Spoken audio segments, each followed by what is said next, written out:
ሰላም እንዴት ናችሁ? የማስተር ፖድካስት ተከታታዮች፣ ዛሬ ደግሞ በጣም አንድ ገራሚ የሆነ እንግዳ ይዘንላችሁ ቀርበናል። ግሎባል ማስተር ዮሐንስ ቦጋለ ይባላል። ግሎባል ማስተር ዮሐንስ ቦጋለ ማን ነው? ምንድነው? ትውልድና እድገቱ ምን ይመስላል የሚለውን ከትውልድ ጀምረን እስቲ ራስን አስተዋውቀን በለ። እሺ፣ አመሰግናለሁ። በመጀመሪያ ይሄንን ፕሮግራም ቀርጾ ማዘጋጀቱና ለሀገራችን ማርሻል አርት እያበረከትክ ያለው አስተዋጽኦ ቀላል አይደለምና ማስተር ዮብ ከልብ አመሰግናለሁ።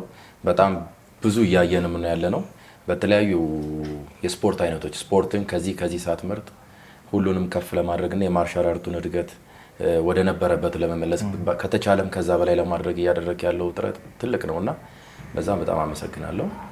እኔ የተወለድኩት አዲስ አበባ ነው። አዲስ አበባ መገናኛ አካባቢ ተብሎ በሚጠራው ቦታ ላይ ነው የተወለድኩት። ትምህርት ቤትም እዛው አካባቢ ገዳም ሲስተር ማርያም ሲሆን ትምህርት ቤት ወይ ሚሽን እንለዋለን የካቶሊኮች ትምህርት ቤት ወደ ሾላ አካባቢ ነው ያለው። እዛ ነው ተምሬ ያደግኩት። የልጅነት ቻይልድ ሆድ ምን ይመስል ነበር? ህይወቴ በስፖርት የተቃኘ ነው። ከልጅነቴ ጀምሮ ስፖርት በጣም እወዳለሁና ትምህርት ቤት እንደውም አብዛኛውን ሰዓታችንን ለስፖርት የምናፍቅ አይነት ልጆች ነን። ኳስ በጣም እጫወት ነበረ። ትምህርት ቤቱን ወክዬ ኳስ ተጫዋች ነበርኩኝ። ከኤሌመንተሪ ጀምሮ እስከ ሃይ ስኩል ማለት ነው። ሃይ ስኩል መነን ተምሬያለሁ።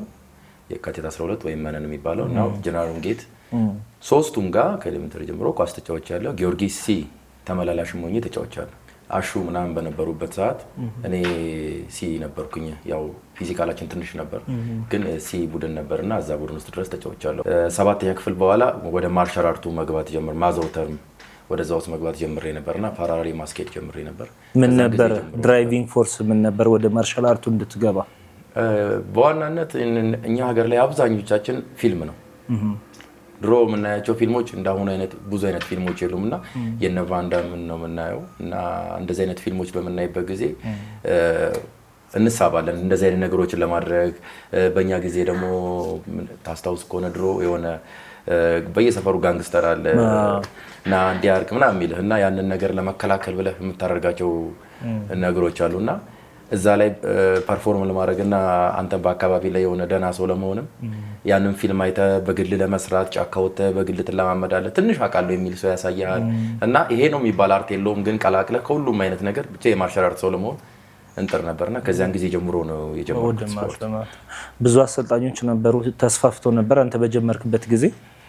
እኔ ስፖርትን ሀብዬ የጀመርኩት ደስ የሚለኝ ኢትዮጵያ ውስጥ ስፖርትን ሀብለው ያስጀመሩ ሰዎች ናቸው። በመጀመሪያ እኔ ስፖርት ማርሻል አርት ስጀምር እንዳልኩ እግር ኳስም የተጫወትኩ ፕሮጀክትም ያለው ጃልሜዳ ትሬኒንግ እግር ኳስ ሰርተን ስንጨርስ እዛው ግቢ ውስጥ ጃልሜዳ ውስጥ የጸበል ገንዳ ነበረ፣ አሁንም አለ መሰለኝ እና እዛ ውስጥ የማርሻል አርት ሰዎች በግላቸው የገቡ የሚሰሩ ነበሩ። ከኳስ በኋላ እንደገና ታኬታችንና አውልቀን ገብተን እዛ ውስጥ እንሰራ ነበር። ያኔ እነሱን አቅም ምናምን አናውቀው ምን አይነት አርት እንደሆነ ግን ያው ማርሻል አርትን የማፍቀርና የመመሰጥ ነገር ነውና ከዛ በኋላ ግን በአስተማሪ ብዬ ሲጀምር ጥቂት አስተማሪዎች ናቸው ኢትዮጵያ ውስጥ ያሉት። የመጀመሪያ አስተማሪ የአይቲኤፍ ነው የጀመርኩት። በመጀመሪያ አይቲኤፍ ለ2 ዓመት ተኩል አካባቢ ነው የሰራሁትና ገረመው አክሊሉ ይባላል። አታውቁትም እናንተ ምናልባት ከማስተር ነጋሽ ጋር የነበረ ነው። 22 አካባቢ ነፍሱን ይማርና ማስተር ነጋሽ ብዙ ተወዳዳሪዎችንና ኮቾችን ያፈራ አሰልጣኝ ነው። አሁን በህይወት የለም እና ከሱ ጋር አብሮ ወታደር ቤት የሰሩ ናቸው። ከወታደር ቤት ወጥቶ ነው ማሰልጠን የጀመሩት እና እሱ ደግሞ መገናኛ አካባቢ ነበር ስፖርት ቤት ከፍቶ የሚያስተምረውና እሱ ጋር ገብቼ ነው የጀመርኩት። የአካባቢዬም ሰው ነው። እኔ አካባቢ ነው መኖሪያ ቤቱም እና የአካባቢያችን ልጆች ማርሻል አርት የጀመሩት እሱ ጋር ነው። እኔም እሱ ጋር ነው የጀመርኩትና የመጀመሪያው ሰው ነው ኢትዮጵያ ውስጥ የመጀመሪያው ቴኳንዶ ሲጀመር ወታደር ቤት ኮሪያዎቹ ከውጭ መጥተው ባሰለጠኑበት ሰዓት የሰለጠነ ነው። እሱ ጋር አይቲኤፍ ጀምሬ ነበረ 2 ዓመት ተኩል ሰራው። ክፍያው እንዴት ነበር? ክፍያ 10 ብር 5 ብር ምናምን ነበር የሚከፈለው ያኔ። እሱም ወዶ ነው ተቸግረን ምናምን ነው የምንከፍለው። መክፈል ሲያቅተን በነፃ ነው የምንማረው። ከዛ ክለባችን እንደውም ባይሆን አጋጣሚ የቀበሌ ቦታ ስለነበረ ለስቶር ይፈልጋል ተብሎ ማስተር ሲባረር ከቦታው ወደ ጫካ ነው የገባነው። ብዙዎቹ ተበትነው ወደ ሌላ ህይወት ውስጥ ገቡ። የተወሰነን 1-4 ልጆች ነበርን። እኛን ብቻ ጫካ ውስጥ አስገብቶ እዛ የካ ጫካ ላይ 1 ዓመት ከምናምን እዛ ውስጥ ነው የሰራነው። ጫካላይ ጠዋት ማታ በጣም ትንፋሽ ስትሪንግስ በቃ የህይወቴ መሰረት የሆነው እስካሁንም ድረስ ስፖርቱ ከውስጤ በጥንካሬም እንድቆይበት ያደረገኝ እዛ ሜዳ ላይ ጫካላይ እንሰራ ነው። ብዙ አትሌቶች ይሮጣሉ እዛ እና ኃይሌ ገብረስላሴ ሁሉም እዛ ይሮጡ ነበር እኛ ስንሰራ። በዛ ሰዓት በጣም ስትሮንግ ያደርጋል ፓሽኑም ነበረን በጣምና እሱም ለኛ ብሎ እዛ ጫካ ድረስ እየገባ ያለምንም ክፍያ ረጅም ጊዜ ያሰልጥኖናል። ከዛም በኋላ ነው በቃ እሱም የህይወት ቤተሰብ ስላለበት ጫና ሲበዛበት ወደ ሌሎች ማርሻል አርት አስተማሪዎች ጋር ይልከን ፈለገ። በዛን ሰዓት ደግሞ ጓደኞቹ አብረውት እዛ የሰለጠኑ ጓደኞቹ ማስተር ወንድሙ በጣም ቤስት ጓደኛው ነው አብሮ የሰለጠኑ ናቸው። የወርልድ ቴኳንዶ አሰልጣኙ እነ ማስተር ደረጀ ሳውድ የሚባል ነበር እኛ ክለብ የመጀመሪያው ክለብ ነበረ።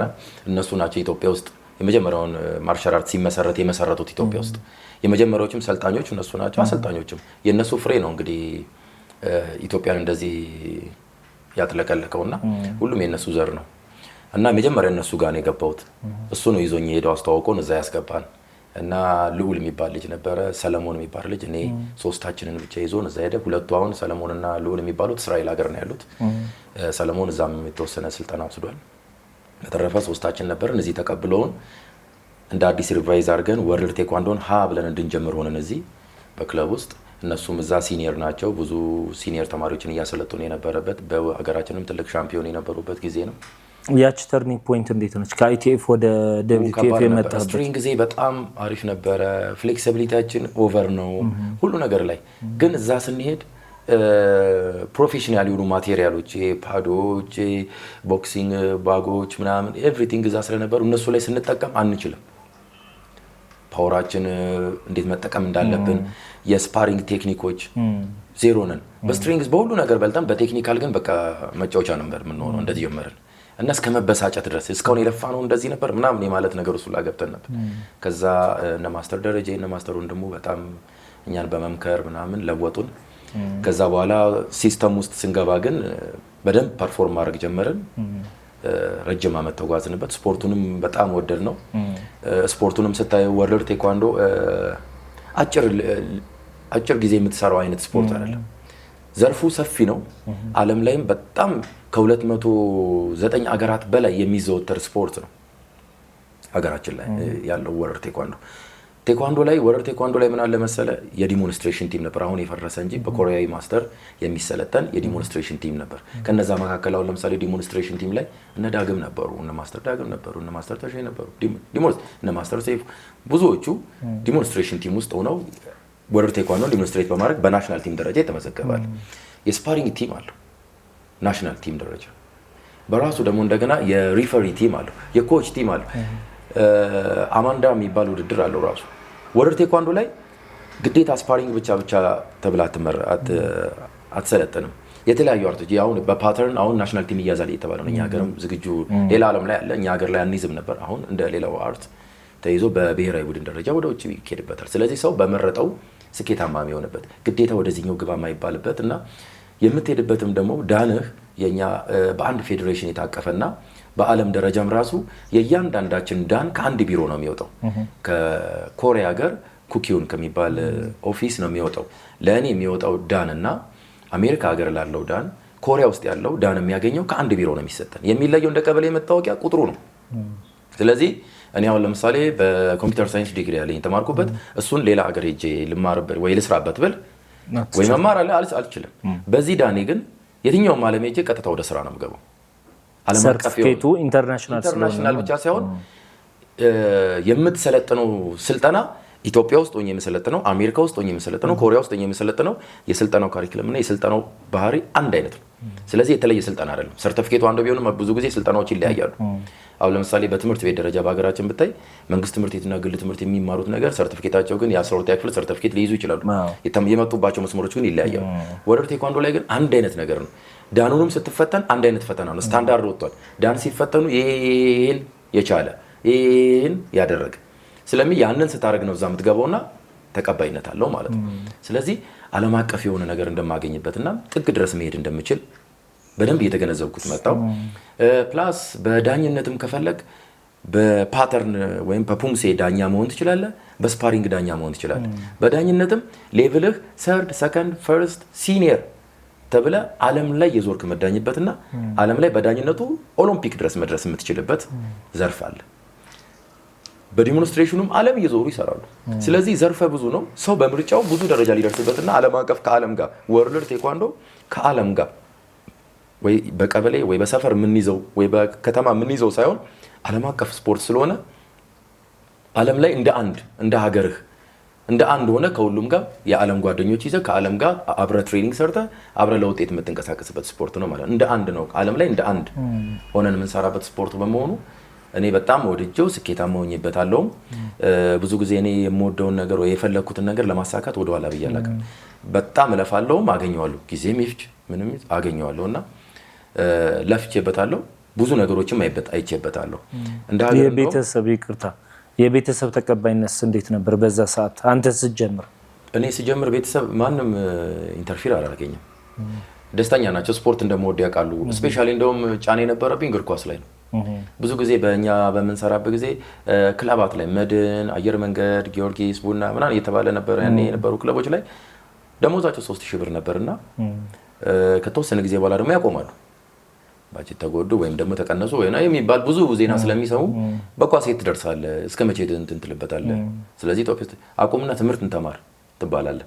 በጫና እየተደበክ ምናምን። ግን ጊዮርጊስ ተመላላሽ ሆኜ ራሱ በመስራት ላይ ያለው በፋሚሊ ምክንያት ነው ያቆምኩት። ያው ለትምህርት ባላቸው ጫና እኔ ያው 9ኛና 10ኛ ክፍልን ጥሩ ውጤት ያመጣ ቴክኒክ ይማራል በሚባልበት ዘመን ነበርና ለቴክኒክ ለመመረጥ ደግሞ ከፍተኛ ከ10ኛ እስከ 10ኛ ባለው ደረጃ ውስጥ ወጥተህ ጥሩ ውጤት ማምጣት አለብህ። ወደ እነ ዊንጌት ምናምን ለመግባት ተግባረድ ለመግባት እንዳሁኑ አልነበረምና ተመርጦ ለመሄድ የተመረጡ ተማሪዎች እነ መለስ ዜናዊ ምናምን የተማሩበት ትምህርት ቤት ቀድመህ ለመግባት እዛ በዛ ሰዓት ውጤት ያስፈልግ ነበር። ለዛ ውጤት 9 10 በጣም ጫና አድርጎብኝ ማር ስለነበረ ውጤት ሳመጣ ቀጥታ ወደዛ ወሰዱኝ። እዛ ሲሄድ ሙሉ ቀን ሆነ ትምህርቱ። ዊንጌት ላይ ግማሹን ቀን አካዳሚ ቲዮሪ ትማራለህ፣ ከሰዓት የሙያ ትምህርት ትማራለህ። ስለዚህ ሙሉ ቀን ተምረን ነው ቤት የምንገባው ከጧት እስከ ማታ። ስለዚህ እግር ኳስን ማቆም ግዴታ ሆነብኝ። እነሱም በነበረብኝ ጫና በዛን ሰዓት ብቸኛው አማራጭ ምንድነው? ሁለቱንም ፓራራል ሳስኬድ የነበረው እንዳልኩ እዚህ ሰዓት ላይ ሲመጣ ማርሻል አርት ብዙ ጊዜ ጠዋትና ማታ ነው የሚሰራው። ስለዚህ ከትምህርት ቤት ስወጣ ወደ ማርሻል አርት መግባት ጀመርኩ። ፎከስ አድርጌ እሱ ላይ ብቻ መቅረት ጀመርኩ። በዛ ሰዓት ጫናም አልነበረብኝም። እስካሁን እስካለሁበት ድረስ ቤተሰቦቼ በድጋፍ ነው ያለሁት። ደስተኛ ናቸው። ስቲል ነው ውጪ ወጥቼ የሆነ ነገር አሳክቼ ስመጣ ቀድሞኝ ከዛ ሆነው ይደውላሉ። በቃ በደስታ ቤት አቀባበል አድርገው የሚቀበሉኝ ቤተሰቦቼ ናቸው። እስካሁን ድረስ ደስተኞችም ናቸውና አባቴም ራሱ ይላል ሰው በሚወደው ነገር ላይ ከተሰማራና ከጣረ የሚፈልገው ደረጃ መድረስ ስኬታማ መሆን ይችላል ይላልና ሁሉ ጊዜ የሚናገረው ነገር ስለሆነ ያ ነገርንም አይቼበታለሁ። መቼ ነው የወሰድከው? የመጀመሪያ በወርልድ ድሮ ሲቾን ፓርክ የሚባል ነበርና ኮሪያዊ ትንሽ ስለነበረ ክለባትን በዛ ሰዓት ኢትዮጵያ ይመጣል። ለዳን ፈተና ብቻ ነው የሚመጣው ከኮሪያ መጥቶ በየክለባችን እየዞረ ነበር የሚፈትነው። በየክለባችን እየዞረ ነበር የሚፈትነውና በየክለቡ መጥቶ ፈትኖ ላለፉት ልጆች ብቻ ሄዶ ዳን ያመጣ ነበርና በ96 አካባቢ ላይ በጣም አሪፍ የውድድር ታሪክ ምን ይመስላል? ተማሪ በነበርክበት ጊዜ በፑምሴዎች ሊሆን ይችላል፣ በፋይት ሊሆን ይችላል፣ የተለያዩ ውድድሮች ስለነሱ ሲናወራ። በእኛ ጊዜ ያው ፑምሴ አልነበረም። እኔ እንደገባው አካባቢ ነበሩ ሁሉም አርቶች በሚወዳድ። በእኛ ጊዜ ምን ነበር መሰለ ክለባት ትንሽ ስለነበሩ የውሹ አርትም የካራቴውም የአይቴፉም የወርልዱም ወከማ ውስጥ አንድ ቦታ ላይ በተለያየ ሜዳ በተለያየ ሰዓት እየተደረገ ነበረ ውድድሩ የሚካሄደው። ትንሽ ክለቦች ስለነበሩ በዛን ሰዓት አርት የሚወዳደሩ የአርት ባለሙያም አልነበረም። በአሁን ሰዓት የስፓሪንግ ብቻውን የአሰልጣኝነት አሁን ኖርማል ማስተር ስለሆንኩኝ የስፓሪንግ ማስተር ነኝ ማለት አይደለም። ስፓሪንግ ብቻ ደግሞ የሚሰጠው ስልጠና አለ። አሁን በዚህ ዘመን ፑምሴ ትማራለህ። የፑምሴ ሌቭል ተምረህ ደግሞ የፑምሴ አሰልጣኝ ለመሆን ደግሞ የአሰልጣኝነት ኮርስ የሚወሰዳል። የፑምሴ ብቻውን አሰልጣኝነት ኮርስ እንደዛ ተወስዶ ነው ፕሮፌሽናል የሚሆኑበት። እንደዚህ አይነት እኛ ሀገር ላይ አልነበረም በዛ ሰዓት። ግን አስተማሪዎች ባላቸው እውቀት በዛን ሰዓት ዩቲዩቦች አልነበሩም፣ ሲዲዎች የሉም፣ አፕዴት አትደረግም ቶሎ። ኮሪያው መጥቶ አንድ ያስተምረው የሄደውን ነገር ራስህ በድግግሞሽ አምጥተህ ነው ልጆችን ለማስተማር ትሞክሩና የምታስተካክለው ምናምን ነገር የለም። የአንግሎች ልዩነት አለ፣ የጣቶች እንቅስቃሴ፣ የእይታ ልዩነት፣ የፓወር ልዩነቶች አሉ። እነዛን ነገሮች ብዙ አዳምት አታደርግም። በግል ነበር የሚሰራውና በዛን ሰዓት እኛ ስንጀምር ነበሩ እኛ ተመልካች ሆነን ነበር ያኔ ልጆች ሆነን። ከዛም በኋላ ግን ቆመ። አሁን የተጀመረው የቡምሴ ውድድሮች ውድድሩ ራሱ የነበረው የስፓሪንግ ውድድር ነው። ስፓሪንግ ውድድሮች እናደርግ ነበረ። በዋናነት እኔ አሁን ትልልቅ ውድድሮች ላይ ከገባው በኋላ ታመምኩኝ። የታመምኩትም ምንድነው 98 ውድድሩ ብጥብጥ የነበረበት ጊዜ ሀገራችን ላይ በዛን ሰዓት ውድድራችንን ልናደርግ በተገኘንበት ሰዓት ከባድ ውድድር ነበር። ትልልቅ ያኔ ናሽናል ቲም መረጣ ነበር። እንደው ልንገባ በተዘጋጀንበት ጊዜ ጥሩ እነ ጀሊል የምታውቃቸው ከሆነ እነ ዘመን በጣም ትልልቅ ተወዳዳሪዎች ነበር። በዛን ሰዓት ብዙ የጀመሩ ተወዳዳሪዎች እሱ ባለሱዬ በሱ ፍቃድ በዛን ሰዓት ልንወዳደር በተቀመጥንበት ሰዓት ተመዝነን ውድድር ልንጀምር ስንል ብጥብጥ መጣና ከአዲስ አበባ ዩኒቨርሲቲ ረብሻ ሲነሳ ወከማ ነበር ውድድሩ። ፌደራሎች መጥተው ውድድሩ እንዲቋረጥና እንድንወጣ ተደረገ። የአንድ ሳምንትና የሁለት ሳምንት ማራዘሚያ ተደረገ ውድድሩ። በዛ በማራዘሚያው ሰዓት እኛ ትሬኒንጋችንን ቀጠለን በክለባችን ዝግጅት። በዛን ሰዓት የትርፍ አንጀት ህመም ታመምኩ። ያኔ የሆነብኝ ነገር ምንድን ነበር መሰለ? ኤክሰስ ትሬኒንግ እንሰራ ነበርና እኛ አሁን በልተን አሁን እንሰራለን፣ አሁን በልተን አሁን እንሰራለን።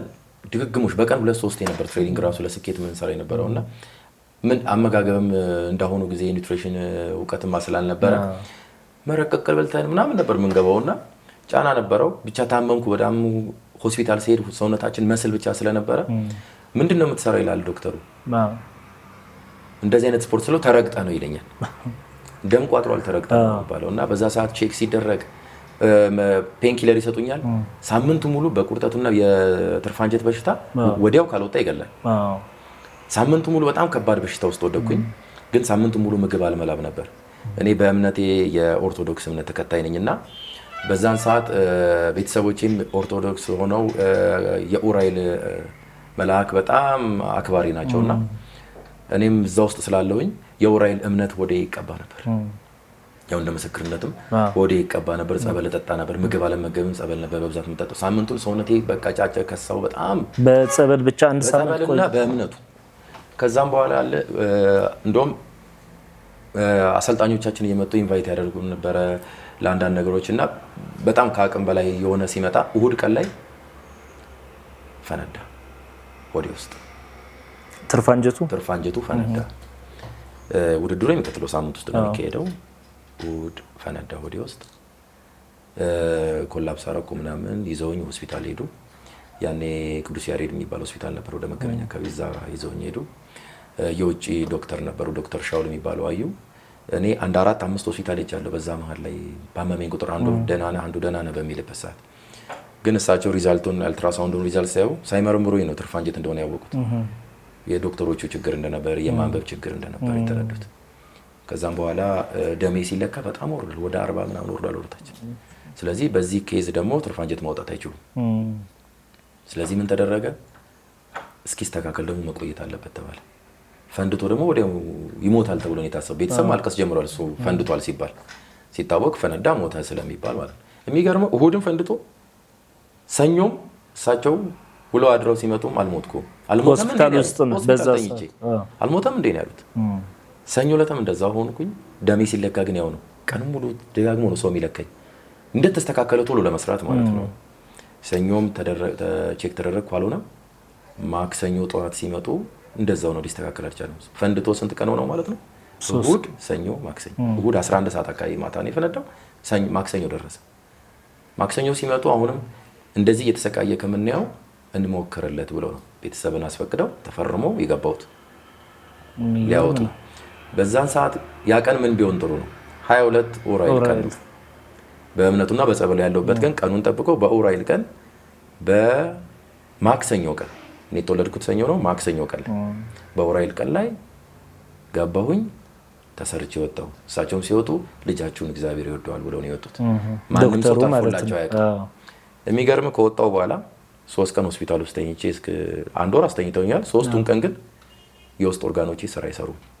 ልቤ ብቻ ነው የሚሰራው እና በጣም ተጨንቀው ነበር። ምንም የሚሰጠኝ ነገር የለም፣ በጉልኮስ ብቻ ነው። ምክንያቱ ምን ነበር? እሱ በቃ ስለፈነዳ አንጀቴን አጠቡት። ያ የፈነዳው ነገር ይመርዝና ነው የምትሞተው አይደል? አጥበው ምን ብለው ነው የሰሩኝና ከዛ በኋላ ብዙ ነገር አቆሟል። ያዳምጣሉ፣ ይመጣሉ፣ ይጨነቃሉ። ጨኮራይ ምናምን አይሰራም።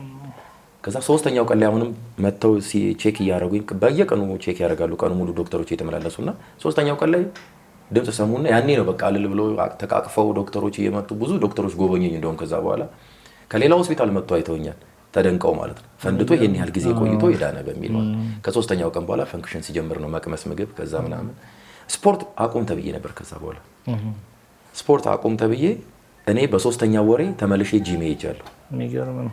የስፖርተኛ ትልቁ ችግርም ባይዘው ይሄ ነው ሱስ ነው ይሄ የስፖርት እንትንና እከታተል ነበር እና እሳቸው ጋር በሶስተኛው ወሬ እኔ ገብቼ ጂም ውስጥ ሳኮ መምታት ቀስ እያልኩ መንቀሳቀስ ስፉ እንኳን ውስጡ አልደረቀም ነበር ከላይ ይደርቀም ከውስጥ አልደረቀም ስሜት አለው ግን ሳኮ መታለው ኤክሰርሳይዝ ሰርቼ ወጣ ነበርና ዶክተር ጋር ስመጣ እንዴት ነው እስካሁን ድረስ እንደዚህ ሆንከው ምናምን ሲሉ በእንደዚህ አይነት ነገር በእምነቴ እንደዚህ ሆኛለሁ። አሁን ደግሞ 3 ወር ነኝ ከሶስተኛው ወር ጀምሮ ትሬኒንግ ጀምሬያለሁ አልኳቸው። 6ኛው ወር ላይ በደንብ ደርቆ ሲያዩት ዜን ከዛ በኋላ ስፖርትን እንደውም እስከ እድሜ ልክ እንዳታቆም ከአሁን በኋላ ያሉኝ እሳቸው ናቸው ዶክተሩ። ሀሳባቸውን ቀየሩ። ከዛ በኋላ ይኸው እስካሁን ድረስ እንቀሳቀሳለሁ። በዛ ምክንያት ነው ያ ትልቁ ውድድር የሚያመለጠኝ። እግዚአብሔር ይመስገን። ከዚህ መትረፍ ራሱ ቀላል ነገር አይደለም ብላ ከዛ በኋላ ወደ ዳን ፈተናዎች መጣ። የዳን ፈተናው እንዴት ነበረ? ዳን ፈተና በጣም ከባድ ነው። እንደውም አሁን አፕዴት ተደርጓል ማለት ይቻላል። ነገሮች ሁሉ ጊዜ ቴክኖሎጂ በተለወጠ ቁጥር ብዙ ነገሮች ይቀየራሉ እና ብዙ ነገር ተቀይሯል። በእኛ ጊዜ ዳን ስንፈተን ሸክላዎችን በእጅ በእግር መስበር አለብህ፣ ጣውላዎች መስበር አለብህ፣ ፋይት ታደርጋለህ፣ ቤዚክ ሙቭመንት ትሰራለህ፣ ኪኮች በፓድም በአየር ላይ የሚታያሉ። በጣም ትንፋሽንና ሰውነትን ብቃትን አኩሬሲን ፓወርን ሁሉ ነገር የምትፈተንበት ነውና አንድ ነገር ላይ ብቻ ወይም ሁለት ነገር ታይቶ ብቻ የምትፈተንበት አይደለም። የስፓሪንግ ብቃት ብቻ ታይቶ የምታልፍበት ነገር አልነበረምና ከባድ ነበር ቻሌንጁ። አንድ ክለብ መጥቶ 10 ሰው ከፈተነ 5 ሰው ምናምን የሚያልፍበት ጊዜ ነበርና ድጋሚ ለመፈተን እንደገና የሚለፋበት ዘመን ነበር። አንድ ዳንን ማግኘት በቃ ተአምር ነበር። በእኛ ጊዜ ድሮ በፈርስት ዳን ሳይሆን በቀይ ቤልት ነበር ክለብ የሚከፈተው። ብዙ እንደነገርኩ ብዙ ክለባት የሉ ጥቂት ክለባና ስፖርቱንም ለማስፋፋት ቀይ ቤልት ሃይ ሌቭል ደርሷል።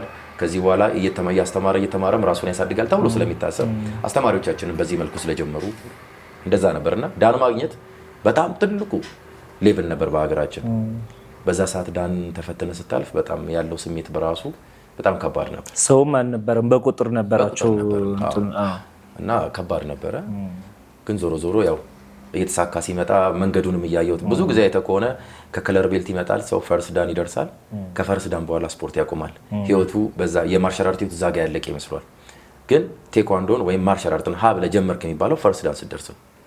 ከፈርስ ዳን በኋላ ከለር ቤልት ላይ ተሰራቸው የነበሩ ቴክኒኮች ለምን እንደነበሩ ማወቅ ምክንያቱ ለካ እንዲህ አርግ ሲለኝ የነበረው ምክንያቱ ለካ ይሄ ነው።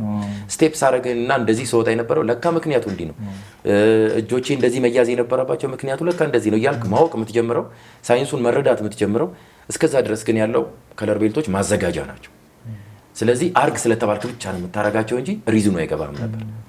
ለዚህ ነው ተማሪዎች የመሰልቸት ምናምን የማርሻል አርት ወይ ቴኳንዶ ህጎች አሉ አይደል? 5 ህጎች ጽናት፣ ታማኝነት፣ ጨዋነት ምናምን የሚሉት አልሸነፍ ባይነት ምናምን እነዚህ ነገሮች ግድ እንድትተገብራቸው የሚደረጉት ሪዝኑን ባይገባህ ማድረግ ስላለብህ ብቻ ደጋግመህ በማድረግ እነዚህ መስመሩ ሲገባ እዛ ቦታ ላይ ያደርሳል ተብሎ ስለሚታሰብ ነው።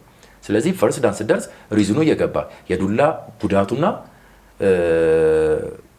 የዱላው መጠን ኢምፓክቱ ምን ያህል ነው፣ ሰውን ስመታ ምን ያህል ጉዳት ያመጣል፣ ተያይዞ የሚመጡ ነገሮች ምንድን ናቸው፣ ራሴን መግዛት የሚለው ነገር እንዴት ነው የሚለው ነገር መማር ማወቅ የምትጀምርበት ነው። ብዙ ጊዜ ለዚህ ነው አንዳንድ ሰዎች ላይ ወጥተው ስፖርት ላይ ባርማውዝ ሆነው የሚንቀሳቀሱ የመብሰል ስቴፖች ውስጥ ደግሞ ስላልሄዱ ነው። የፈርስት ዳን ስቴፕ ላይ ቆሙና ከዛ አውቀነዋል ብለው ስለሚያቆሙ እና ያ ሌቭል አይደለም። ድሮ በወታደር ቤት ሆኖ ሲወጣ ምናምን ሬድ ቤልት ሆኖ ሲወጡ ወይ ምናምን እዚህ ሌቭል ናቸው ብላክ ቤልት አላቸው እኮ ካራቲስት ናቸው ሲባል ስለሚማቱ ምናምን ብቻ ያ ሌቭል ነው የሚመስለው። ማርሻል አርት ሲባል መምታት ምናምን ይመስለዋል። ግን እሱ አይደለም። ማርሻል አርት በውስጡ በጣም ብዙ ነገር አለው። ለዚህ እኮ ነው አሁን ለምሳሌ ሀገራችን ላይ ብዙ አሁን ኪክቦክስ እችላለሁ እኔ በእንትና ፋይተኝ ምናምን የሚለው ሁሉ 100% ነገር 3 ወር ወይ 6 ወር ኪክቦክስ ሰርቶ ነው ቦክሱን መሰንዘር መምታት ምናምን ፓድን መምታት ሲችል ሁሉ ነገር ያወቀ ስለሚመስለው ነው አግሬሲቭ የሚያደርገው። ማርሻል አርት ላይ ግን አንድ ሰው ዳን ለመድረስ 4 ዓመት 5 ዓመት ይፈጃል። ለምን ያን ያልፈጀ? በውስጡ እኮ በጣም ብዙ እየተከተሉ የሚመጡ ዕውቀቶች ስላሉ ነው። እነዛን ሁሉ ዕውቀቶች በጡንቻና በፍሌክሲቢሊቲ ወይም ደግሞ ግሪንድ ላይ በማንሳት ብቻ የምታገኛቸው አይደለም። እነሱን ማንም ሰው ጫካ የሚሰራም ያደርጋቸዋል። ነገር ግን በደጋግመ በመስራት ዲሲፕሊን አንድ ነገር ሪፒቲሽን ነው ፐርፌክት የሚያደርገው ሰው ነው። ማርሻል አርት ላይ ደግሞ በሪፒቲሽን ነው ሁሉ ነገር የሚመጣው። ስነ ምግባርንም እየተቀጣ አርግ እየተባልክ እያደረግ አሁን ጨዋነት ሲባል ጨዋነት በጂም ጨዋነት በቤተሰብ ይላል። ጨዋነት በጂም ምን ማሟላት አለበት? ጨዋነት በቤተሰብ ምን ማሟላት አለበት? እነዛን ነገሮች በጫና በቅጣት ህፃናቶችን እየለወጥክ ስታሳድጋቸው አይምሯቸውም እየተለወጠ የሚሄደው ድግግሞች ስለሚለውጣቸው ወደ አንድ ነገር ስለሚቀርጻቸው። አሁን ለምሳሌ እኛ ሀገር ላይ አንዳንድ መጥፎ ነገሮች መጥፎ ንግግሮች አሁን ይሄ በዘመናዊ ያመጣቸው መጥፎ ንግግሮች በፊት ስትሰማውላ የምትሳቀቅባቸው ነገሮች ነበሩ እንኳን ልትናገራቸው። ግን አሁን በሶሻል ሚዲያው በምኑ አዳፕቴሽን መጣ። ሌላው ሲያወራው አይምሮ እየለመደ ጆሮ እየለመደው መጣ። ስለመሳቀቁን ለዛ ነገር መሸማቀቁ እየቀረ መጣ። ከዛ በኋላ ግን ያንን ነገር መናገሩ ላይ ያሰው ጀመረ። ለምን? ድግግሞሽ ነው። ያ ድግግሞሽ ወደ ውስጥ የምታስገባው ነገር አንተን እየለወጠ እየቀረጸ ይሄዳል። ማርሻል አርቱ ላይም እንደዚህ ነው። ስራዎቹ ደጋግመ በሰራቸው ቁጥር ቲዮሬቲካሉን ደጋግመ ባደረገው ቁጥር እርስ በርስ እያከባበረህ እያስቀጣህ በቀጠልክ ቁጥር አንተን እየለወጠ ስብዕናህን እየቀየረ ይመጣል። ስለዚህ ያን ያህል ጊዜ ይፈጃል። ስትሪንግዙ አሁን የምታየው ከሆነ በማርሻል አርት ላይ ጥሩ ደረጃ የነበሩ ሰዎች ናቸው ወደ እንደዚህ አይነት ሚክስድ ማርሻል አርት ላይ ሲሄዱ ውጤታማ የሚሆኑት እና አዲሳኒያ ናቸው። እነ እስራኤል አዲሳኒያ ምናምን ሁሉም እኮ ማርሻል አርት ላይ ለብቻው ሌላ አርት ሰርተው ከዛ ነው ወደ ኤምኤምኤ ወደ ምኑም እየመጡ የዛ አርት ላይ ያካበቱት ስለ ልቦናው ጭምር ነው እዚህ ጋር ውጤታማ የሚያደርጋቸው። እና ማርሻል አርት ላይ ሰፊ ነው። ማርሻል አርት በራሱ ረጅም ጊዜ ይፈጃል፣ ሰፊ ነው። ለዚህ ነው 4 ዓመት 5 ዓመት ተምረህ ፈርስት ዳን እንኳን የምትደርሰው። ከዛ በኋላ ግን ደረጃዎችን እያሳደግ ትሄዳለና ዳን የማግኘት እንትኑ በጣም ከባድ ነበር በእኛ ጊዜ። ድካሙም ከባድ ነው። ትሬኒንጉ ኢቭን የተወሰነ ቀናት የምትቀር ከሆነ እኮ ጭራሽ ትባረራለህ ከክለብ። በተለያዩ ምክንያቶች ብታቋረጥ እንኳን ትባረራለህ። ዳንንም አታገኝም ማለት ነው። ለምንን የምንማርበት ጊዜ ነበር። ክለባት ትንሽ ናቸው። እንደአሁኑ ስትቆጣ አኩርፎ መሄድበት ጊዜ አይደለም። ስለዚህ ለምን ተባረ ተቀተ የምትሰራባቸው ጊዜ ነበሩና እኔ ከመገናኛ እስጢፋኖስ ድረስ ሳውድ የምመጣው በእግሬ ነው። ከትምህርት ቤት መጥተህ እዛ ገብተህ በባስ እዛ ትሄዳለህ። ከዛ ገንዘቡ ያልቃል። ከዛ ስትወጣ ስፓሪንግ ምንም ደክመህ ስትወጣ በእግር ደግሞ መገናኛ ድረስ በእግር ሄደህ ነው ከዛ ቤት ገብተህ እንደገና ህይወትን የምትቀጥለውና በእግር እንደዚህ እየተመላለስክ እየተቀጣ እየተባረርክ ነው ተምረህ እዚህ የደረስከው። ዳን ማግኘት ማለት በጣም ከባድ እንትን ነው። መቼ ራስ ክለብ ከፈትክ? ራሴን ክለብ የከፈትኩት 7 ዓመት ምናምን ይሆነኛል። 16-17 ዓመት ይሆነኛል። የት ነበር የከፈትከው? የነበረው ድባብ ምን ይመስል ነበር በዛ ጊዜ? ቡልቡላ አካባቢ ነው የጀመርኩት። መጀመሪያ ከቡልቡላ ነው ወደ ገርጂ መብራት ኃይል የመጣሁት። የተወለድኩበት አካባቢ ነው ማስተምረው። እዛው መገናኛ እግዚአብሔር ምናምን የሚባለው አካባቢ ያ ኤሪያ በጠቅላላ ያ አካባቢ ስለሆነ እዛ አካባቢ እሰራለሁ። በፊት ግን ቡልቡላ አካባቢ ላይ ነው ሰራ የነበረው። ብዙም ሰው አልነበረም። እኛ በተማርንበት አይነት ሌቭል ነበር ያኔ። ስናስተምርም ትንሽ ብር ነው የምናስተምረው። ለማርሻል አርቱ ብለን ነበር ያኔ የምናስተምረው። በተጓዳኝ የዋናኝ ስራዬን እሰራ ነበረ። በፒሲ ሜንቴናንስ እሰራ ነበረ። ኔትወርኪንግ እሰራ ነበረ። ቀን እሱን እሰራለሁ። ጠዋትና ማታ ደግሞ ቡልቡላ ክለብን አስተምር ነበር። እዚህ ጋር ለማንሳት ያክል ብዙ የማርሻል አርት አሰልጣኝ ተጓዳኝ ቢዝነስ የለውም እና ዛት ሷይኔ ኢትዮጵያ ውስጥ ስፖርት ያላደገበት ምክንያት ብዬ አንደኛው ከማስበው ነገር ሳይድ ቢዝነስ ስለሌለው አሰልጣኙ ስፖርት ቤቱን ማስፋፋት አይችልም። አዳዲስ እቃዎች መግዛት አይችልም። ያው የክፍያ ሁኔታው እንደምናውቀው ነው። ማርሻል አርት ሁሉ ጊዜ ለስሜትህና ትውልድ ለመቅረጽ የምትኖረው ኑሮ እንጂ ለቢዝነስ ብለህ የሚሰራ ዘርፍ አይደለም። የማርሻል አርት ስቲል እስካሁን ድረስ ነው። በነገራችን ላይ የማርሻል አርት ክፍያዎች ስታያቸው በጣም የሞት ክፍያዎች ናቸው። ግን አሰልጣኝ ምን ተጠቀመ ብትለይ ትውልድ እየቀረጸ ስለሆነ ያሱሱን የተማረውን ነገር ነው እየተወጣበት ያለው እንጂ እንደ ቢዝነስ የሚታይ እንትን አይደለም ኢትዮጵያ ውስጥ። ግን እንደዛ ሆኖ ማርሻል አርት አሰልጣኙ ሳይድ ቢዝነስ ቢኖረው በሳይድ ቢዝነሱ ደግሞ ስኬታማ ቢሆን እዚህ ጋር ያለውን አዳራሽ በጥሩ ማቶች ይሞላል። ጥሩ የቦክስ እንትኖች ይኖራሉ። ግላቦች፣ በጣም ብዙ ማቴሪያሎች ያሟላልና የብዙዎቹ ችግር የማርሻል አርት ችግሮች ብዬ የመጀመሪያው ማስበው እኔ ሳይድ ቢዝነስ አለመኖር ነው። አንተ ደግሞ እያልከኝ ያለው ማርሻል አርቱን እያሰራ ሳይድ ቢዝነስም ነበረ። ምን ጠቀመ? ፋይናንሻሊ ስቴብል እንድትሆን አላደረገህም ወይ? በጣም ምክንያቱም በዚህ የምተዳደረው ያኔ በዛ ነበር፣ በዚህኛው አልነበረም። ስፔሻሊ እኛ ሀገር ላይ የማውቀው ምን አለ መሰለህ፣ በጊዜው ማርሻል አርት የተጀመረው እንዳልኩ ከየት ነው? ከጫካ ከወታደር ቤት ያኔ ከለከሉ ስለነበር ተደብቀው። ስለዚህ አስከፍለው ምናምን አያስተምሩም ነበር። ስለዚህ የሰው ጭንቅላት ላይ ምን ገባ? ማርሻል አርት በቃ በነፃ ወይም በትንሽ ብር የሆነ ቦታ ገብቶ የሚማር የሆነ ቦታ ገብተ ደህና ቦታ ክፍያ ክፈሉ ብትል አይከፍልም ሰው ይሸሻል። ለምን? ኦልሬዲ ተቀርጿል። በዛ መልኩ ተቀርጿል። ሲጀመር በጂምናዚየሞች ውስጥ በትልቅ ገንዘብ ሊከፈልባቸው የሚችል ቦታዎች ላይ ተጀምሮ ቢሆን ኖሮ ግን ሌቭሉ ከፍ ይል ነበር። አንደኛ አነሳሱ ነው። ሁለተኛ በዛን ዘመን የነበረው የመኖሪያ ኢኮኖሚ ትንሽ ብር በደንብ ያኖር ነበር። ስለሚያኖር ስለነበረ የማርሻል አርቱ ባለቤት ትንሽ ነገር ሲያገኝ ስለሚበቃው ይኖር ነበር። ሌላ ነገር ሳይፈልግ ስለሚወደው ብቻ በዚህ አድጋለሁ ብሎ ይኖር ነበር። ከዛ በኋላ ግን ኢኮኖሚው እንደምታየው ከባድ እየሆነ መጣን። መኖሩ ማቴሪያል አዳራሹ በጣም ውድ ሆነ። ብዙ ነገሮች አልባሳት እንኳን የስፖርት አልባሳት ምን ያህል ውድ እንደሆኑ እናውቃለንና ወደዛ ሌቭል እየመጣ ሲመጣ ግን በድሮ እሱ በነበረው አስተሳሰብ ነው አሁን ማርሻል አርት አስተማሪው ያለው አልለወጠም። ያከፋፈሉን ያኗኗር ሲስተሙንም አብሮ አፕዴት አላደረገም። ግን ኑሮ በራሱ አፕዴት እያደረገበት መጣ። ኑሮን መቅደም ሲገባ ያ ነገር ነው ኢምፓክት የፈጠረው። ስለዚህ ተጓዳኝ ስራ አስፈላጊ ነው። እኔ ብዙ ዓለማት ዞር ያለው የትም ዓለም ላይ ያሉ አስተማሪዎች ኮሪያዎቹ ራሳቸው ሌላ ስራ እየሰሩ ነው ማርሻል አርት የሚሰሩት እንጂ ማርሻል አርቱን ብቻ አይሰሩ። ስለዚህ ሌላ ስራ መስራት ያስፈልጋል። ሌላ ስራ ካልሰራ ራሱ ኮንፊደንስ አይኖርም ለምትሰራው ስራ ላይ ኖ ይሄ መሆን አለበት ይሄ አይሆንም ለማለት ራሱ ኮንፊደንስ አይኖርም። ምክንያቱም ትንሽ ቻሌንጅ ከመጣ ወደዛኛው ታዘነብላለህ። ምክንያቱም ገቢ ከሌለህ ደግሞ መኖር ስለማትችል ወደ ተሳሳተው መንገድ እንኳን እንድትጓዝ ያደርገዋል። አሁን አገራችን ላይ ያሉት ነገሮች በገንዘብ ምክንያት ስንቱ እንደዚህ እንደማዕበል ወደዚህ እያለ ነው። ያ ምንድነው? የገንዘብ እጥረት እኮ ነው። ስለዚህ በአቅም የደረጀ ሰው ቢኖር ኖሮ ግን እዚህ ነገር ውስጥ አይገባም። ስለሚያምነውና ስለደከመበት ስፖርት እስከ መጨረሻው ይሰራ ነበር። ተማሪዎች ላይም ተጽዕኖ ይፈጥራል። በነገራችንና ያንተ እንቅስቃሴ በሙሉ እኔ አሰልጣኝ ማስተር ሽመልስ ይባላል እና ያኔ በ20 ብር ነው እኔ የገባሁት። 20 ብር በነበረበት ጊዜ ማርሻል አርት እና 20 ተማሪ ነበረው። እኔ ነበርኩኝ ሂሳብ መሰበስብለትና 400 ብር ከሁሉም ተማሪዎች እንትን የምናደርገው ያኔ አዳራሽ ኪራይ 50 ብር ምናምን ነበረ እና ያንን የተሰበሰበውን ብር ይዞ እሱ ለተማሪዎቹ ልብስ ይገዛ ነበረ። እነዚህ ደግሞ ኢኮኖሚካሊ የተጎዱ እናቶች ልጆች ያላቸው ምናምን እየዞርን እንጠይቅ ነበር እና ያንተ ትርፍ ምንድነው ለው ነበር በዛ ጊዜ። እና እሱ አኒማል ዶክተር ስለነበረ ሳይድ ቢዝነስ ስለነበረው ጥሩ የሆነ ሙቭመንት ነበረው በዛ ሳይድ እና የኛ ክፍያ ተመልሶ ለራሳችን እንጂ ለሱ ብዙም አይጠቀምበትም። ከዛችን ማይንድ ሴት ግን እኔ ጋር አደረች ማለት ነው። አብረውኝ የተማሩ እሱ ጋር ማሁን ስታያቸው ማርሻል አርቱ ብቻ መኖሪያቸው አይደለም፣ ሳይድ ቢዝነስ አላቸው። እና አንተ የምታረጋቸው እነዚህ ነገሮች አንተ ጋር የሚያበቁ አይደሉም ልልህ ብዬ ነው።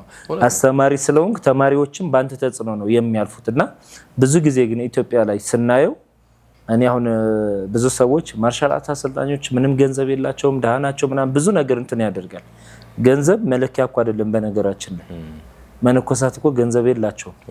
የቤተ ክርስቲያን አስተማሪዎች እኮ ከኛ በላይ የሆነ ገንዘብ የላቸው የዕለት ጉርስ ለመሙላት የሚያደርጉት። እነዚህ ሰዎች ግን ደሃ ናቸው ልትላቸው አትችልም። መስፈርት ምንድነው? የድህነት መስፈርት ምናልባት የነሱ የሀብት መስፈርታቸው ገንዘብ መናቅ ሊሆን ይችላል። ምንም አይነት ገንዘብ እኛ ተስገብግበን የምንመኘውና የምናገኘው ነገር ለነሱ ተራ ገንዘብ ሊሆን ይችላል። እንደ እንትና ያዩትምና እችን ማይንድ ሴት መስተካከል አለባት የማርሻል አርት አሰልጣኝ። እኔ ፐርሰናሊ ቢሆን ያው ዓለም ውስጥ ስለሆነ እየኖርን ያለ ነው። በገንዘብ ደግሞ ብዙ ነገራችን ሞያችንንም ጭምር የምናስፋፋበት ገንዘብ ስለሆነ ወደዛ ሽፍት ቢያደርጉ ሞር ደስ ይለኛል። ካላደረገው ግን ደሃ ናቸው ለማለትም በጣም ከባድ ነው። ምክንያቱም እነዚህ ሰዎች የተማሩትን ትውልድ ግንባታ ነው፣ እሱን እየሰሩት ነው። ስለዚህ ደሃ ናቸው ስትል መስፈርት ምንድነው የሚለው ነገር ማንሳትም ተገቢ ይመስለኛልና ከዚህ አንፃር የማርሻል አርት ትርፍ ብለህ የምታስበው ነገር ምንድነው አንተ? ገንዘቡ ነው ወይስ ሙያው? ሙያው ስለሚበልጥብኝም ነው አሁን የምነግርህ ነገር ሞር ፎከስ አድርጌ እዚህኛው ስፖርት ውስጥ ያለሁት እስካሁንም ድረስ በስቴሽነሪ ከፍቼ ሰርቻለሁ። ንግድ በየሀገሩ እየዞርኩ ዱባይ፣ ቻይና፣ ቱርክ ምናምን እየዞርኩ ሰርቻለሁ። ግን ማርሻል አርቴንም እሰራለሁ። ነገር ግን ረካበት የነበረው ደሰትበት የነበረው የትም ዞሬ ጂም ግቢ ውስጥ ገና ስገባ በጣም ትልቅ እርካታ አለ። ተማሪዎቹን ሳይ ራሱ በጣም መረካው ነገር አለ። ማርሻል አርት ራሱን የቻለ ውስጥህ የሚቀር ነገር አለ። በጣም እንዲህ ብለህ ማርሻል አርት ውስጥ ካልገባ ሰው ብታስረዳው ቀልድ ሊመስለው ይችላል። ውስጥ ደም ላይ የሚቀር ነገር አለና የምታገኘው ትልቅ ነገር አለ። ባይዘው ወይ ማርሻል አርት ትልቅ እውቀት ነው። በጣም ትልቅ እውቀት። የሆነ ትምህርትን እኮ ስንማር 3 ዓመት ወይ 4 ዓመት ተምረን ነው የምናገኘው። ይሄ እኮ ረጅም ዓመት ነው የተማርነው። በውስጡ በጣም ብዙ ነገር ነው የተማርነውና በፔፐር የምትገልጸው ነገር አይደለም። ስለዚህ የምታገኘው ነገር በጣም ትልቅ ነው። አንተ ቆመህ ከፊትህ 100 ሰውና 50 ሰው ተሰልፎ እነዛን ሰዎች መቅረጽ ማለት እነዚህ ሰዎች በተለያየ ቦታ ላይ ተሰማርተው ደግሞ ይሰራሉ። በዙሪያቸው ደግሞ ስንት ሰው አለ የሚቀርጹት። ስለዚህ በጣም ትልቅ ትውልድ ነው የምትቀርጸው። በጣም ትልቅ ትውልድ። አንተ አንድ ነገር ተሳሳትክ ማለት ያንተን ባህሪ ተሳሳተ ይዘው ሄዱ ማለት አገር ነው የሚያጠፉ። ለዚህ ነው የማርሻል አርት ሰው ለሀገር ትልቅ አስተዋጽኦ አድርጓል። ወጣቱን ይዞ ዲሲፕሊንድ እንዲሆን ነገሮች ወደ ከፋ እንዳይሄዱ አርግ የሚባለውን በትክክል አድርጎ ለሀገሩ ፍቅር እንዲኖረው ሲገባ እኮ ክለብ ውስጥ ለእናት ሀገሩ ባንዲራ ሰላምታ ሳይሰጥ እኮ ወዴትም መነቃነቅ አይችልም። ገና ከበር ሲገባ የሀገሩን ባንዲራ ነው የሚፈልገው ሰላምታ ሊሰጥ። ሲገባም ሲወጣም እስከ መጨረሻው ድረስ አገሬን አፈቅራለሁ አገሬን እወዳለሁ ብሎ ቃል ገብቶ እኮ ነው የሚሰራው። ይሄ እኮ ለሀገሩ ታማኝነቱን ያሳያል። ለሀገሩ ጠንካራ ስራዎች ላይ ገብቶ ስራ ቢባል መስራት የሚችል ታማኝ የሆነ ትውልድ መፍጠር መቻል ነው። ስለዚህ ይሄ ደግሞ ማርሻል አርት ደግሞ እኛ ሀገር ብዙ አይነት ማርሻል አርቶች አሉ። በእነሱ ውስጥ ያለውን ወጣት ይኸው ከተማ ውስጥ ያለውን ይኸው ስንት ክለብ እንዳለ በየክልሉ ደግሞ አስበው እና በጣም ብዙ ወጣት ለሀገር አስተዋጽኦ እያደረገ ነው ማለት ነው። ስለዚህ ማርሻል አርት በገንዘብም እንደዚህ በነገሮችም ዲፋይን ልታደርገው አትችልም። በተግባር ነው ልታየው የምትችለው። በትንሹ እኮ ማስ ስፖርት እንኳን ብዙሃኑን ለማነቃቃት ሲወጣ ማን ነው የማርሻል አርቱ ሰው እኮ ነው። ሌላው ህብረተሰብም ስፖርትን እንዲወድ ስፖርት ለሱ አዲስ ሆኖ አይደለም እዛ ጋር የሚቆመው በየቀኑ የሚሰራው ነው። ነገር ግን እዛ ጋር ሄዶ የማስ ስፖርት ኤክሰርሳይዝ ያደርጋል። ስፖርትን የማይሰራ ማህበረሰብ በዚህ ነገር ተስቦ መጥቶ አብሮ እንዲሰራ ወደ ስፖርቱ እንዲመለስ ጤናውን እንዲጠብቅ ከቻለ ደግሞ አቅሙ የሚፈቅድ ከሆነ ደግሞ ወደ ተለያዩ አርቶች ገብቶ ነው መስራት እንዲችል ማነሳሳት የሚያደርገው ይሄንን ለስራ የሚሰራው እኮ ማርሻል አርቱ አካል አሁንም ለሀገር ትልቅ አስተዋጽኦ እያደረገ ነው ማለት ነው። ነገም ደግሞ የተሻሉ ነገሮችን ማድረግ ይችላል። በውድድር ዘርፍ ይኸው በውድድር ዘርፍ አትሌቶቻችን ምን እያደረጉ ነው? ሄደው ትልልቅ ውድድሮችን ተሳትፈው ሲመጡ የሀገር ገጽታን ያነሳሉ። በዛስ ዶላር ደግሞ ይዘው ሲመጡ ሀገራቸው ላይ ስንት ነገር ይሰራሉ። ስንት ነገር ሀገራችንን የሚጠቅሙ ስራዎች ሰርተዋል። እስከ ስፖርት ማዘውተሪያ ድረስ ይሰሩዋሉ። አሁን ደግሞ ይሄ ኤምኤምኤ ምንም እያልን የምናመጣቸው የስፖርት አይነቶች ሁሉ እኮ ነገ በየዓለሙ ሲዞሩ ደግሞ ትልልቅ ብር ነው የሚያገኙባቸው። እነዛ ተመልሰው ወደ ሀገር ነው የሚመጡት። ስለዚህ ትልቅ ነገር መፍጠር ይቻላል። ከውጭ አትሌቶች ጋር አሁን በሚያደርጉት ውድድሮች ራሱ ራስን መገመት እንድትችል ያደርጋል። ምን ሌቭል ላይ ነው ያለ ነው ከውጭው ጋር ሲታይ። አሁን እኔ እናንተ እርስ በርስ ብንጫወት በሀገራችን ሌቭል ነው ያለ ነው። አንድ ሰው መለወጡን የሚያውቀው ከሱ ከፍ ካለ ሰው ጋር ፋይት አድርጎ ወይም በስራም ቢሆን የሆነ ነገር ኮምፒውት አድርጎ ሌቭሉን ማየት የሚችለው ከሱ ከፍ ካለ ነገር ጋር እዛ ጋር ሲሄድ ያለንበትን ማስተካከል ያለብንን እናያለን። እያስተካከልን ስንሄድ ነገ ኮምፒውት አድርገን ትልቅ ገንዘብ እያያዝን ወደ ሀገራችን መምጣት እንጀምራለን። ዓለም ላይ በጣም ገንዘብ ይንቀሳቀሳል። በዚህ ያንን ወደ ሀገራችን ማምጣት እንችላለን። ማርሻል አርቱ ደግሞ ትልቁ ቦታ አለው። በወርልድ ቴኳንዶ አሁን በሀገር ገጽታ ስም ራሱ ወርልድ ቴኳንዶ ያለው ስፖርት በማውቀው ደረጃ ዓለም ላይ ትልቅ ቦታ አለው። አፍሪካ ላይ አውሮፓ ላይ ሄዶ ተወዳድረው ውጤት እያመጡ የመጡ ልጆች አሉ። ስንወስድ ግን 6 ተወዳዳሪ ወይ 10 ተወዳዳሪ ነው። ከነዛ ውስጥ 2 ሰው ባያመጣ 4ቱ ያመጣል። ከ6ቱ ከ10ሩ 6ቱ ያመጣል። ይሄ ምን ማለት ነው? በሬሽዮ ስታየው ትልቅ ቁጥር ነው ወደ ሀገራችን የሀገራችን ገጽታ ቀይሮ ይመጣው እና ማርሻል አርቱ እንደሚፈለገው ቦታ አልተሰጠውም እንጂ ትልቅ ቦታ ቢሰጠው ለሀገር ትልቅ ውጤት ሊያመጣ የሚችል ዘርፍ ነው። ወርልድ ቴኳንዶ የኦሎምፒክ ስፖርት ነው። አሁን ኢትዮጵያ ውስጥ ደግሞ በዚህኛው ዘርፍ በጣም ትልቅ ሜዳሊያዎች እየመጡ ነው። እንዳልከው እውቅና አልተሰጣቸውም። ከአትሌቲክሱ እንዳለ ሆኖ ከአትሌቲክስ ውጭ ግን ውጤታማ እየሆነ ያለው ስፖርት አሁን ለኔ ወርልድ ቴኳንዶ ነው። ሌሎች ማርሻል አርቶችም ጥሩ ውጤት እያመጡ ነው። ባለፈው ካራቴ ላይም ብዙ ነገር አይተን ነበርና በጣም የሚገርመኝ ነገር የወርልድ ቴኳንዶ የኦሎምፒክ ውድድር ሲዘጋጅ አብዛኛው ጊዜ ማክሲማም አላቅም እኔ ከ10 ሰው በላይ የሄደበት እንትን አላስታውስም። 10ሩም አሰልጣኝ እና ተወዳዳሪ ወጌሻ ምናምን አንድ ላይ ሆነው ነው 10 ኮታው ተሰጥቶ እንትን የሚደረገው እና እነዛ ከሄዱት 10 ልጆች ተወዳዳሪዎቹ 6 ቢሆኑ በእርግጠኝነት 6ቱ ሜዳ ላይ ይዘው ይመጣሉ። ወይ አንደኛ ወይ ሁለተኛ ወይ ሶስተኛ ወጥተው ማለት ነው። አትሌቲክስ ግን 30 ሰው ቢሄድ ከ30 ሰው በኢትዮጵያ ታሪክ እንግዲህ የተመዘገበው 100 ምናምን ሰው ሄዶ 6 ሜዳሊያ ብቻ ነው ይዘው ይመጡት። ወርልድ ቴኳንዶ ላይ ግን ስታይ ወይ ሌሎች ማርሻል አርትም ስታይ 6 ቢሄዱ 6ቱም ሜዳሊያ ይዘው ይመጣሉ። እና ይህንን ለምንድን ነው ትኩረት ያልተሰጠው? የኔ የሁል ጊዜ ጥያቄ ነው። ምክንያቱም የአገር ገጽታ ግንባታ አካል እነዛም እየገነቡ ነው፣ እነዚህም እየገነቡ ነው። ለዛው የማርሻል አርት ውድድሩ ትንሽ ከበድ ይላል። አትሌቲክስ ቢደክምህ ልታቆም ትችላለህ። የማርሻል አርት ግን ስፔሻሊ ፋይት ላይ የሚወዳደሩ ልጆች ወይ ተሰብረው ነው የሚወጡት፣ ለዘላለምም በዛው ሊያርፉም ይችላሉ። ብዙ ጉዳት አስተናግደው ነው የሚመጡት። ይህንን ሁሉ ዋጋ የተከፈለለት ስፖርት ለምንድን ነው አገር ውስጥ ስንመጣ ዋጋ በጣም የወረደው? እነዛ ሁሉም ሜዳሊያዎች በመንግስት ደረጃም ስታየው በስፖርት ጽፈት ቤቶችም ስታያቸው ለምንድን ነው እውቅና የማይሰጣቸው? አትሌቲክስ አሸንፈው ሲመጡ ከተማ ሙሉ ነው የሚበጠበጠው።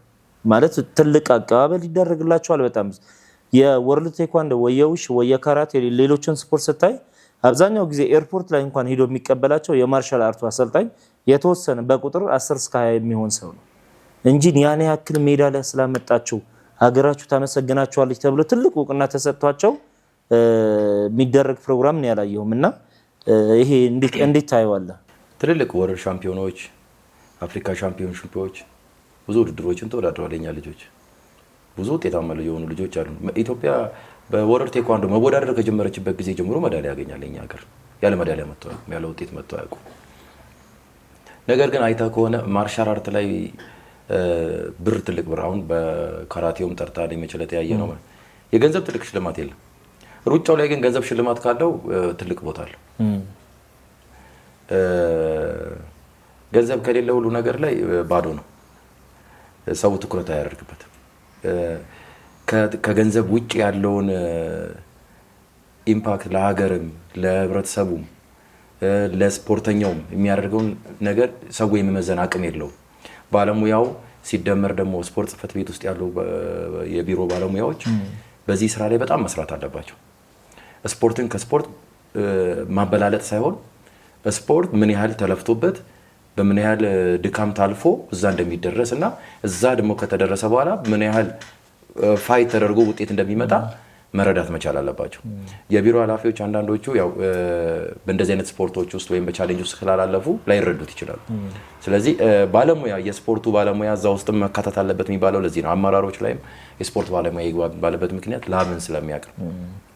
አሁን ለምሳሌ በወርልድ ቴኳንዶ ለመጀመሪያ ጊዜ ሰለሞን ቱፋ ኦሎምፒክ ላይ ኳሊፋይ አድርጎ ገብቷል። የዲፕሎማ ባለቤት ነው። የመጀመሪያው የኦሎምፒክ ኮች የሚሆነው ማስተር አዲስ ወልጌሳ ለኢትዮጵያ ብዙ ተወዳዳሪዎችን አፍርቷል። ብዙ ውጤት ያመጡትም የሱ ተማሪዎች እሱ ይዟቸው ሄደው ውጤት አመጡ የመጡ ተወዳዳሪዎች ናቸው። ከተለያየ ክለባት ሰልጥነው ከዛ በናሽናል ቲም ተመርጠው ከዛ በማስተር አዲስ እጅ ደግሞ ሰልጥነው ከዛ ደግሞ ወደ ውጪ ሄደው ውጤት አመጡ የመጡት። ኦሎምፒክን የሚያህል ነገር ግን አሳክተው ካሁን በኋላ ማስተር አዲሱ ስም እኮ ማስተር አዲሱ ብቻ ሳይሆን ኦሎምፒክ ኮች ተብሎ ነው የሚጀምረው ስሙ ራሱ የራሱ ትልቅ ደረጃዎች አሉት። ኦሎምፒክ አትሌት ነው ሰለሞን ቱፋ። ኦሎምፒክ አትሌት ተብሎ ነው የሚገለጽ። ትልቅ ሌቭል ላይ የስፖርት ጥጉ ኦሎምፒክ ስለሆነ ነገር ግን ለነዚህ ማስተር እና ተወዳዳሪ ምንም ትልቅ ነገር ሲደረግላቸው አላየው። በአትሌቲክሱ ብታይ ቦታ ሊሰጣቸው ይችላል ወይም የገንዘብ ሽልማት እንኳን ሊሰጥ ይችላል። ለነሱ ግን አልተደረገም። አንድ ፎቅ ይሰራሉ። አንድ አትሌቲክስ ውጭ ተወዳድሮ ሲመጣ ኦሎምፒክ ላይ ብዙ ጊዜ ሽልማት የለ፣ የገንዘብ ሽልማት ብዙም የለ። ነገር ግን የሀገር ገጽታን ነው የምታነሳውና ሀገርን ስም ስለሆነ የምታስጠራው ሀገር ደግሞ አንተን ትሸልማለች። ሌሎች ውድድሮች ላይ የገንዘብ ውድድሮች ናቸው። እዛ ላይ ተወዳድረው ገንዘብ ያመጣሉ። ኦሎምፒክ ላይ ግን ገንዘብ ስለሌለው ሀገርን ወክለ ለሀገር ስለሆነ የምታፈሰው ደምን ሀገር ደግሞ ስትመጣ ላደረክልኝ ብላ ደግሞ እንደ ክብር ሽልማት ትሰጣለች። እሱ አይደለም እኮ የተለያዩ ሽልማቶች ይደረጋሉ በተለያየ ምክንያት አሁን ለሚሰሩ እንደዚህ አይነት ነገር ላደረጉ ልጆች ደግሞ ቢደረግ ሌላው የተተኪሙ በጣም በጉጉት እዚህ ቦታ ደርሶ ይሄን ነገር ለማድረግ ይጥራል። ስኬታማም ለመሆን ይለፋል። አውቃለሁ እኔ አሁን ለምሳሌ ማስተር ሀገረ ሰላም አርባ በጣም ወንድሜና ጓደኛዬ ነው። ጓደኛም ሳይሆን ወንድም ብትለው ይቀላልና በጣም ብዙ አብረን እንሰራለን፣ አብረን አሳልፈናል ብዙ ነገር። ኖርዌይ፣ ዴንማርክ፣ ስዊድን ምናምን ዞረን ስልጠናዎች ወስደናል። በኦሎምፒክ ፋይተሮች ኦሎምፒክ ላይ ሻምፒዮን የሆኑ ፋይተሮች ወርልድ ሻምፒዮን ካራቴ በላይ ሻምፒዮን የሆነው ሌቨንት በ58 ኪሎ ሌቨንት ቱንካት የሚባላል በሱ ስልጠና ዴንማርክ ድረስ ሄደን ወስደናል። በራሳችን ወጪ ነው ሄደን የወሰድነው። አውሮፓ ላይ ደጋግመን ሄደን ወስደናል ስልጠናዎችን። እነዛ አሰልጣኞች ግን የበፊት ሻምፒዮኖች ናቸው። በኢኮኖሚ አሁን ትልቅ ሌቭል ላይ ነው ያሉት። ስልጠና ሲሰጡ ራሱ የሚያገኙት ገንዘብ በጣም ትልቅ ነው። ሰለሞን ዛሬ እኛ ሀገር መቶ ስልጠና ቢሰጥ በገንዘብም ተጠቃሚ መሆን መቻል አለበት፣ የለፋበት ስፖርት እስከሆነ ድረስ። በሌላ ዓለምም ስልጠና ለስተቢል ትልቅ ተከፋይ መሆን መቻል አለበት። እኛ እዛ ያየናቸው በስፖርቱ የሚፈልጉት ደረጃ ደርሰው በኢኮኖሚ አድገው ነው ያየናቸው። እኛ ጋር ሲመጣው ደግሞ ጨርሷል፣ ወደ ዳ ህይወት ገብቷል። ለምን እዛ ደረሰ ማለት አክበረ ነው። እንደውም በብዙ ነገር እንዲያድግ ማድረግ መቻል አለበት። እነሱን አይደለም እኔ ስፖርታችንን የጀመሩ ማስተሮች አሉ እኛ ሀገር በጊዜው በኢኮኖሚ ያልዳበሩ በእውቀት ብቻ የዳበሩ ሀገራችን ላይ ለዚሁ ለማርሻል አርት ምክንያት ለሆኑ ለነሱ እንኳን አንዳንድ ነገር ሀገራችን ወይም ከተማ ላይ አዲስ አበባ እንኳን ከተባለ አዲስ አበባ ላይ ይህንን ነገር ሁላ አስፋፍተው እዚህ ያደርሰው ለክልል ሁላ አድርሰዋል። ከአዲስ አበባ በኋላ ነው ወደ ክልል ሄደው ቴንኪው ሊባሉ ይገባል። አዲስ አበባ ወጣቶችና ስፖርት ምናምን አስቦበት ለነዚህ ሰዎች የሆነ ነገር ሊያደርግላቸው ህይወታቸውን ቀሪ ህይወታቸው። ምክንያቱም እድሜ ከፍ ባለ ቁጥር ጡንቻ መታዘዝን ያቆማል፣ መገጣጠሚያዎች ትደክማለህ፣ በቃ እንደ በፊት ፐርፎርም አታደርግም። ስለዚህ እነዚህ ሰዎች ሊኖሩበት የሚያስፈልግ የሚችሉበት ነገር ሊኖር ይገባል። አትሊስት የሆኑ ቤት ቢሰጣቸው ወይ ቦታ ቢሰጣቸው ወይ ደግሞ በገንዘብ ሽልማት ቢደረግላቸው ያደረጋችሁት አስተዋጽኦ ቢላቸው ዛሬ የሚመራው ስፖርት ጽሕፈት ቤቱ የሚመራው ማርሻል አርት በእነሱ ነው የመጣውና ከዛ በኋላ ነው እሱም እዛ ቁጭ ብሎ የሚመራውና ድጋፍ ቢደረግላቸው በጣም ትልቅ ነገር ነው ብዬ አምናለሁና ገንዘብ ስለሌለውም ነው እኛ ሀገር ላይ እንደ እውቅና ያልተሰጠውም ትልቅ ቦታም ያልተሰጠው። ነገር ግን እንደምታየው ሁሉም ሰው ማርሻል አርት ልጁ እንዲወድለት እንዲሰራለት ይፈልጋል። ክረምት ሲመጣ ይወስቲ የትኛውም ቤተሰብ እኮ ልጁ ሴትም ሆነ ወንድ ልጁን ወደ ስፖርት ቤት ነው ይዞ የሚመጣው። አንደኛ ከሱስ ካልባሊ ሱሶች ይጠብቅልኛል ብሎ ስለሚያስብ ራሱን ለመከላከል ይችላል ብሎ ስለሚያስብ ልጁን ወደዛ ይዞ ነው የሚመጣው። ያውቀዋል እኮ ስፖርቱ ግን አሰርቶት ቶሎ ይዞ ዞር ነው እንጂ የሚፈልገው ቦታ ድረስ እንዲደርስ ልጁን እየገፋ እዛ ድረስ አያደርስም። እንደዛ እንዲሆንልን ግን በኢኮኖሚም እንደዚህ አይነት የማርሻል አርቱ ባለሙያ ማደግ መቻል አለበት። ቅድም ያነሳው አለ በግል እየሰራም ራሱን መለወጥ መቻል አለበት። ሁለተኛ በሚያመጣው ውጤት ደግሞ ተቋሙ ሀገርም ልታስታውሰው ያንን ሰው ልትደግፈው ይገባል የሚል እምነት አለኝ። በእነዚህ ምክንያቶች ነው አሁን እኛ ሀገር ላይ ትልቅ ቦታ የተሰጠ ያልቻለው። አትሌት የተባለውን ወርልድ ቴኳንዶ ላይ ለምሳሌ ሰለሞን ትፋ እጁ ተሰብሮ የመጣበት ውድድር አለ። አጥንቱ ተሰብሮ ምናምን ከተሳሳቱ ታርመኛለህ። ከመጣ በኋላ የተሰጠው ሪስፔክት በጣም ስለወረደበት ሶሻል ሚዲያ ላይ አውርቶ ነበር የሆነ ሰዓት ላይ። አሁን ይሄ ውድድር የሰለሞን ጉዳይ አይደለም፣ የሁሉም ወርልድ ቴኳንዶ የሁሉም የማርሻል አርቶች ኬዝ መሆን አለበት። አብረን ስላልጮህን ያለው ክብር እስካሁን ድረስ ዝቅ ብለዋል ማለት ነው። የአንድ ሰው ጉዳይ የአንድ አትሌት ጉዳይ እዛ አትሌቱ ጋር የሚቀር ነገር አይደለም። የሁላችንም ጥያቄ ነው መሆን ያለበት። ይሄ ልጅ አሁን ምን ላይ ነው ያለው? ኢኮኖሚካሊም ከአትሌት ወጥቷል ወይ አትሌት ውስጥ ነው ወይ ያለው? እሱን ብቻ ሳይሆን አካዳሚ ላይ የገቡ በጣም ብዙ ልጆች ነበሩ። ያው ቀድሞ የገባው የወርልድ ቴኳንዶ ስለሆነ ኦሎምፒክም ማለት ነው። እነዛ ልጆች አሁን ምን ላይ ናቸው? ምን እየሰሩ ነው? ምን አይነት ድጋፍ አላቸው? ሁለተኛ ደግሞ ያንተና የኔ ተማሪዎች ነገ ጧት መጨረሻቸው ምንድን ነው? አካዳሚ ላይ ገብቼ ሀገሬን አሳድጋለሁ የሀገሬን ስም በዓለም አስጠራለሁ ብለው እንዲያስቡ አካዳሚ ውስጥ ምን ያክል ስራ እየሰራ ነው? አትሌት በማበረታታት ዙሪያ ምን አይነት ስራ ነው እየሰሩ ያሉት የሚለውን ነገር እኔ እስካሁን ድረስ ግራ የሚገባኝ ነገር ነው። እና ይሄንንስ እንዴት ታየዋለህ? ሰለሞን አሁን አገር ውስጥ አይደለም አሜሪካ ውስጥ ነው የሚኖረው እና ያዋለን ማርሻል አርትን እየሰራ ነው። ምክንያቱም እንዳልነው ቅድም አውርተነዋል። ማርሻል አርት ደም ውስጥ ነው የሚገባው። ቢቶ አይቶ ስለሚወደው ስፖርቱን ግን በዚህ ስፖርት ድጋሚ ኦሎምፒክ ስለመግባት አሁን አሜሪካ ላይ ለሚደረገው ኦሎምፒክ መድረስ መቻል ነበረበት። ለምን የተለያዩ የሀገራችን የአፍሪካ ውድድሮች የአውሮፓ ውድድሮች መወዳደር ነበረበት። ዲስከሬጅ የሆነበት የራሱ መንገድ አለው፣ ምክንያት አለው። ይህንን ራሱ አንድ ቀን እዚህ ሲመጣ ቁጭ ብለው የምትጫወቱት ይሆናል በሱ በኩል ያለውን ነገር ዲቴልስ ስለሚያውቅ። ግን እኔ በማውቀው ደረጃ ግን አሁን ራሱ እየተንቀሳቀሰ ነው እየሰራ ነው ያለው። እዛም ካሉ ማስተሮች ጋር የሚሰራበት ኮንዲሽን አለ። ግን ሀገራችንን ነበር ማገልገል የነበረበት ይሄ ሰው። አሁንም ለሀገራችን ነበር እንዲወዳደር እየለመን ነው። ና አግዝ፣ ተተኪዎቹን አግዝ፣ ልምድን አካፍል፣ ከዛ በኋላ እንዲህ እናርግልህ አይዞ በርታና ደግሞ ተመለሰ እዚህ ውጤት ላይ ደግሞ የተሻለ የሜዳሊስት ለመሆን ጣር ኦሎምፒክ ላይ ወርልድ ሻምፒዮንሺፕ ላይ ሜዳሊስት ለመሆን ጣር ብለን እየገፋን መውሰድ ነበረብን። አላደረግነውም። አሁንም ፌዴሬሽኑም ሆነ ሀገር መጥራት መቻል አለበት። ይሄንን ጠርታ ልምዱን እያካፈለ እንዲያድግ አሁንም አልመሸም፣ መርዳት ማምጣት ይቻላልና ያ መደረግ መቻል አለበት። አካዳሚው ጥሩ ስራ ይሰራል፣ ይመለመላል። ከክልልም ከአዲስ አበባም የመልመላ ጊዜ ያወጣል፣ መልምሎ ያሰለጥናል። ሰልጥኖ ግን ናሽናል ቲም በኢኮኖሚ ምክንያት ሁሉ ጊዜ አይሰበሰብም። በፊት ረጅም ጊዜ ይያዙ ነበር። አሁን ግን ውድድር ሲደርስ ስለሆነ የሚያዙት አካዳሚ ከጨረሱ በኋላ ናሽናል ቲም ዋናው አካዳሚ አገልግሎቱ አሳድጎ ለናሽናል ቲም መመገብ ነው። ናሽናል ቲም ተቀባይ ካልሆኑ ዘንድሮ አሁን የሚመረቁ አሉ። የተመረቁ አካዳሚ ላይ 4 ዓመታቸውን ይሰለጥናሉ፣ በዲፕሎማቸው በወርልድ ቴኳንዶ ይመረቃሉ። ከዛ በኋላ ናሽናል ቲም ካልተቀበላቸው ወዴት ይሄዳሉ? ወይ ክለብ ከፍተው የመስራት እድል ነው ያላቸው፣ አለ በለዚያ ወደ ሌላ ህይወታቸው ወደ ትምህርታቸው ጋር ወደ ሌላ ህይወት ነው የሚወጡትና የለፉበትን ነገር እያጡ ይሄዳሉ። ያ ነገር መቆም አለ። አሁን እንደ ሌላው ዓለም አሁን ግብጽ ላይ ምን ይደረጋል መሰለ? ትልቅ ተሞክሮ እኔ አሁን ብዙ ዓለም ላይ ብዙ ጓደኞች አሉኝ በየዓለሙ ስዞር ግብጽ ውስጥ አሁን አንድ ተወዳዳሪ የሆነ ሆቴል ሊሆን ይችላል፣ የሆነ ትልቅ ድርጅት ሊሆን ይችላል ምናምን ስፖንሰር ነው። ያን ድርጅት ሁሉ ጊዜ ያስተዋውቃል፣ የሱ ሎጎ ያለበት ልብስ ይለብሳል ምናምን። ግን በየሀገሩ እየሄደ የሚወዳደረውን ውድድር ሀገር ውስጥ በሚሰለጥንበት ጊዜ ያሉትን ወጪዎች በጠቅላላ ያ ነው የሚችለው። የ58 ኪሎውን ሸራትን ቻለው እንበል፣ የ63 ኪሎ ተወዳዳሪውን የሆነ ተቋም ቻለው እንበል። እንዲህ ብታከፋፍል በየድርጅቱ ብትሰጥ አንዳንድ ሰው መያዝ አይከብዳቸው። ስለዚህ ምን ይሆናል ማለት ነው? ናሽናል ቲሙን ለሀገር ሰጠው ማለት ነው። እነዛ ሲሪየስሊ ሰፖርት ካደረጓቸው በኢኮኖሚ እየተከፈለው ከሰራ ያ ተወዳዳሪ በጣም ወጥሮ መስራት ይችላል። አሁን ግን እየሰራ መብላት አለበት፣ እየሰራ ኮንዲሽን መጠበቅ መቻል አለበት። ያንን ነገር ማድረግ የማይችል ከሆነ ፐርፎርማንሱ የማይመጣ። አሁን ግን በገንዘብ ከፍለው ራሱን ማስተዳደር ከቻለበት በምግብና በትሬዲንግ ካደገፍከው ይሄ ልጅ ሀገርን የማያስጠራበት ምክንያት። ስለዚህ ኮቹ ምን ይሆናል? ስራው ማሰልጠን ብቻ። ስለዚህ ሀገርን የሚወክሉ ጥሩ ተወዳዳሪዎች አሁን ግብፃዊያኖች በጣም አፍሪካና አውሮፓ ላይ በጣም ጎበዝ ተወዳዳሪዎች ናቸው። በጣም ከምነግረው ላይ እንደ ቀልድ አትያቸው። ሞሮኮ በጣም፣ አልጄሪያ፣ ኢራን በጣም አደገኞች ናቸው። እነሱ በእንደዚህ አይነት ሜትር ነው የሚመጡት።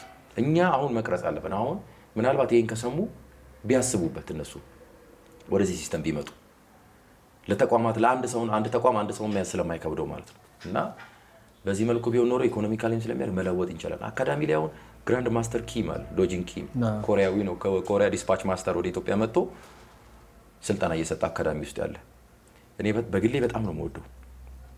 ምክንያቱም ኢትዮጵያ ላይ ኢትዮጵያዊ ዜጋ ሆነን ከምናደርገው ለሀገራችን ከምናደርገው በላይ እሱ የኢትዮጵያ ዜጋ ሳይሆን እንደ ኢትዮጵያዊ ሆኖ ትልቅ ስራ ሰርቷል ለኢትዮጵያ። ለብዙ ማስተሮች የዳን ደረጃቸው ሌቭላቸው ከፍ ብሎ ከዛ በላይ መፈተን በማይቻልበት ሌቭል ላይ ሁላ እሱ እየፈተነ ሌቭላቸው እንዲያድግ አድርጓል። ውጪ ኮሪያ ሀገር እኮ ብዙዎቻችን ሄደን ኮርስ የወሰድነው እሱ ፈትኖን እሱ ስናልፍ ነው።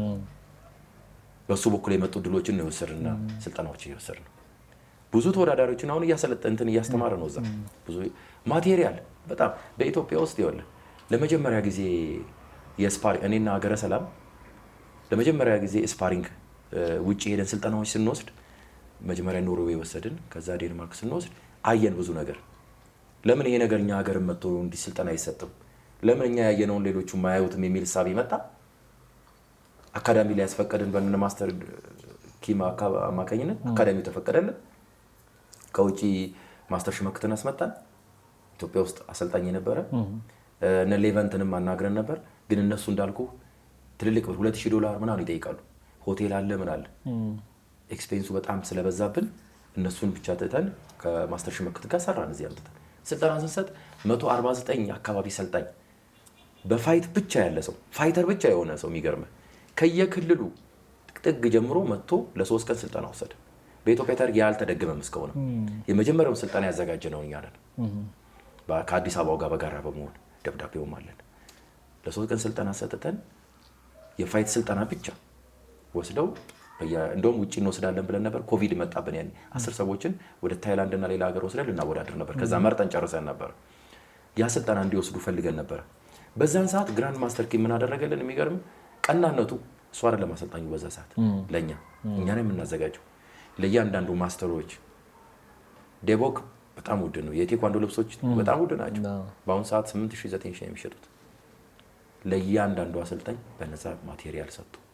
ምን ታሰለጥኑበት ስታሰለጥኑ የምትለብሱት ብሎ ማቴሪያሎች በሐሳብ በምን ሁላ ደግፎን ያስልጣና እንዲካሄድ አድርገናል።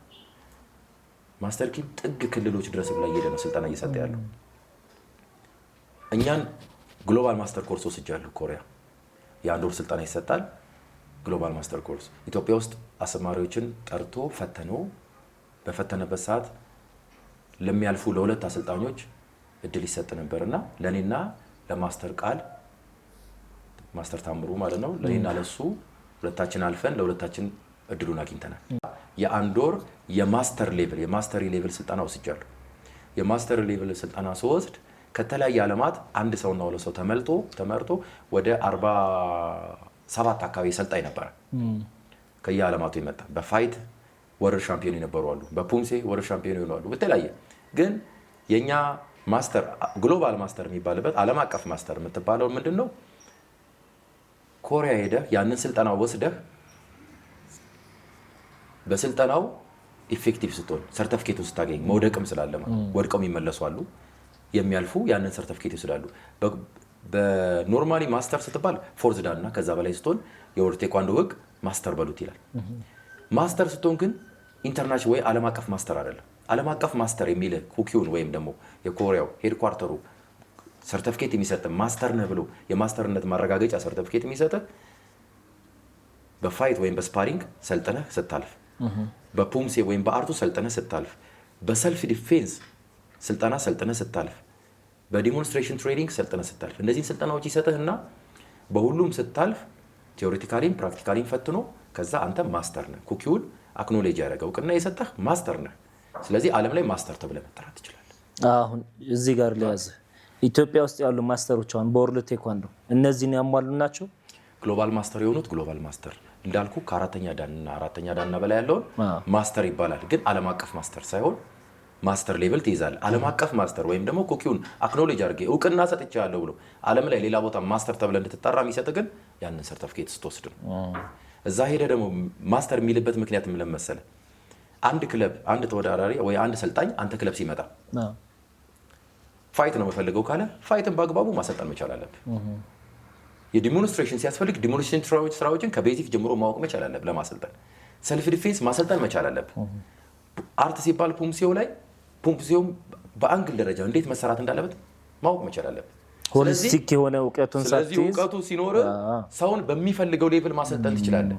ለዚህ ነው እዛ ያለን ወርልድ ሻምፒዮን የሆኑ ፋይተሮች ሌላ ዓለም ፋይት ብቻ ይሰሩና ይመጣሉ። ሲመጣ ፋይት ሰው ከፊቱ አያቆምም። ፍጥነቱና ችሎታው አርት ስራ ስለው አይቻልም። ሰልፍ ዲፌንስ ስራ ስለው አይሰራም። ስለዚህ አንተ ያሟላ ማስተር አይደለህም። ማስተር ለመሆን በሁሉም ዘርፍ ላይ እውቀት ያስፈልግሃል።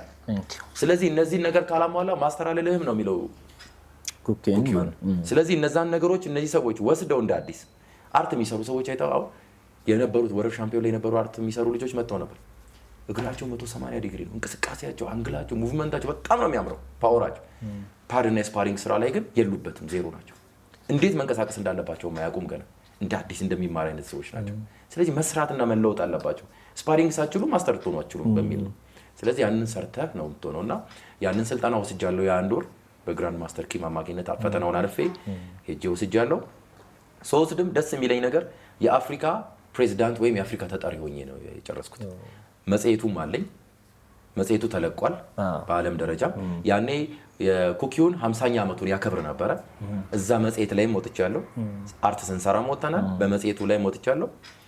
ፕላስ ደግሞ የአፍሪካው ፕሬዚዳንት ብቻ መሆን ሳይሆን አውትስታንዲንግ ሰርቲፊኬት ወስጃለሁ። በላቀ ውጤት የጨረሱ 6 ሰዎች ሲመረጡ አንዱ እኔ ነኝ።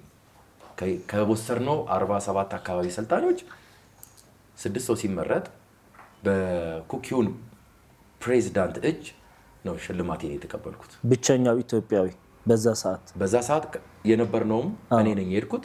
ከአፍሪካኖቹ የወሰድኩት እኔ ነኝ። ከአፍሪካው እኔ ነኝ ብቸኛ የወሰድኩት።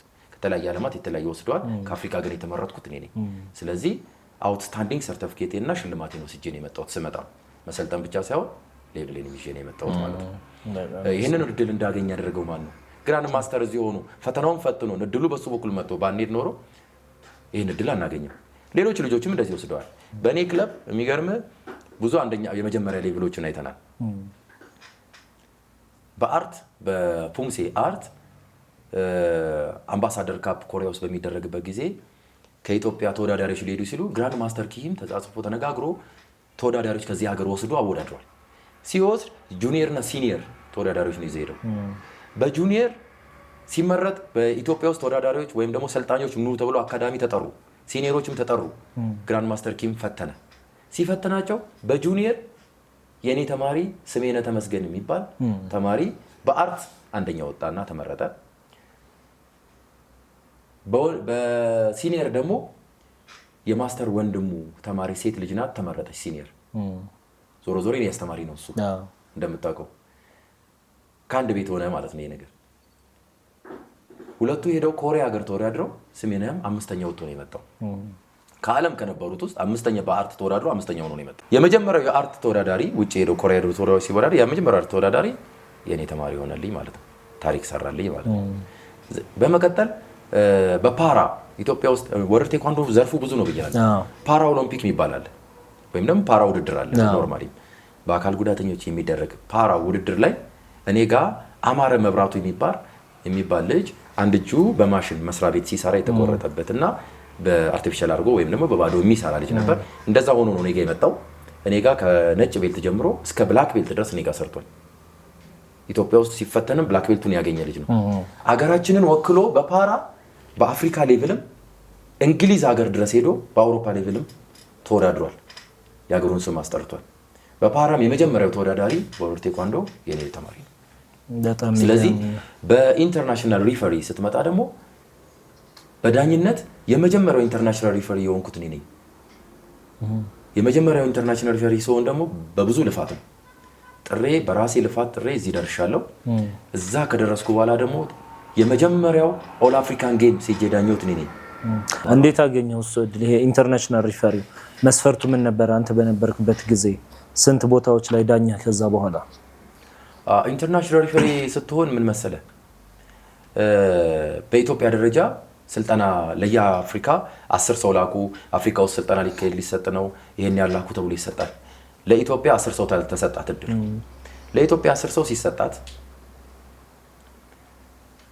የተመዘገበ የለም። ሁሉም የአሰልጣኝነት ኮርስ ወይም ደግሞ የአሰልጣኝነት ውድድር ነበረ ለአሰልጣኝ ለመሆን እና ሰው ሁሉ እዛ ላይ ሬጅስተር አድርጎ ይሰራ ነበረው።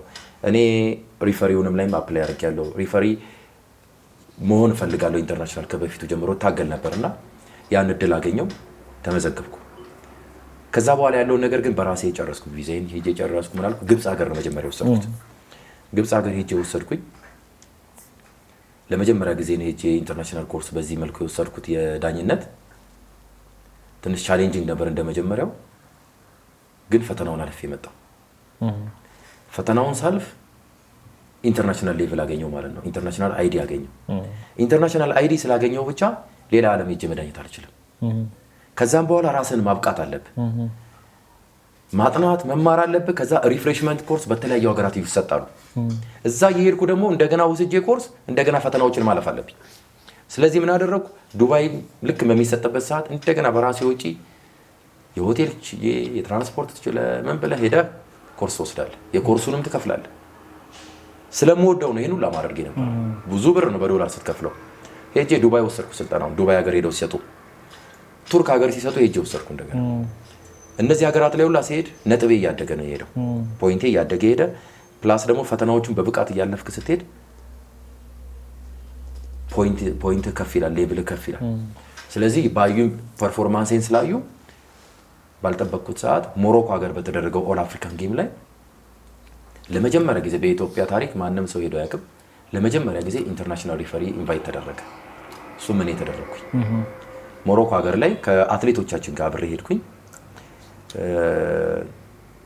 እዛ ሄጄ ጥሩ ፐርፎርም አድርጌ ለመጀመሪያ ጊዜ ኢንተርናሽናል ስራዬን ጀመርኩ ማለት ነው። በሞሮኮ በ2017 ነው ኢንተርናሽናል የሆንኩት። ከዛ በኋላ ጀምሮ እየሰራሁበት ነው ያለሁት እና ከዛ በኋላ ብዙ ሀገራት ሄጃለሁ። ፐርፎርማንስን ያኔ ካዩ በኋላ የተለያየ ሀገር ላይ ጠርዋል። አፍሪካ ላይ ብዙ ሀገራት ሄጃለሁ፣ በጣም ብዙ ሀገራት ላይ ይሄ ምን አይደለም ብዙ ሀገራት ላይ ይቻላል አውሮፓም ብዙ ሀገራት ላይ ይቻላል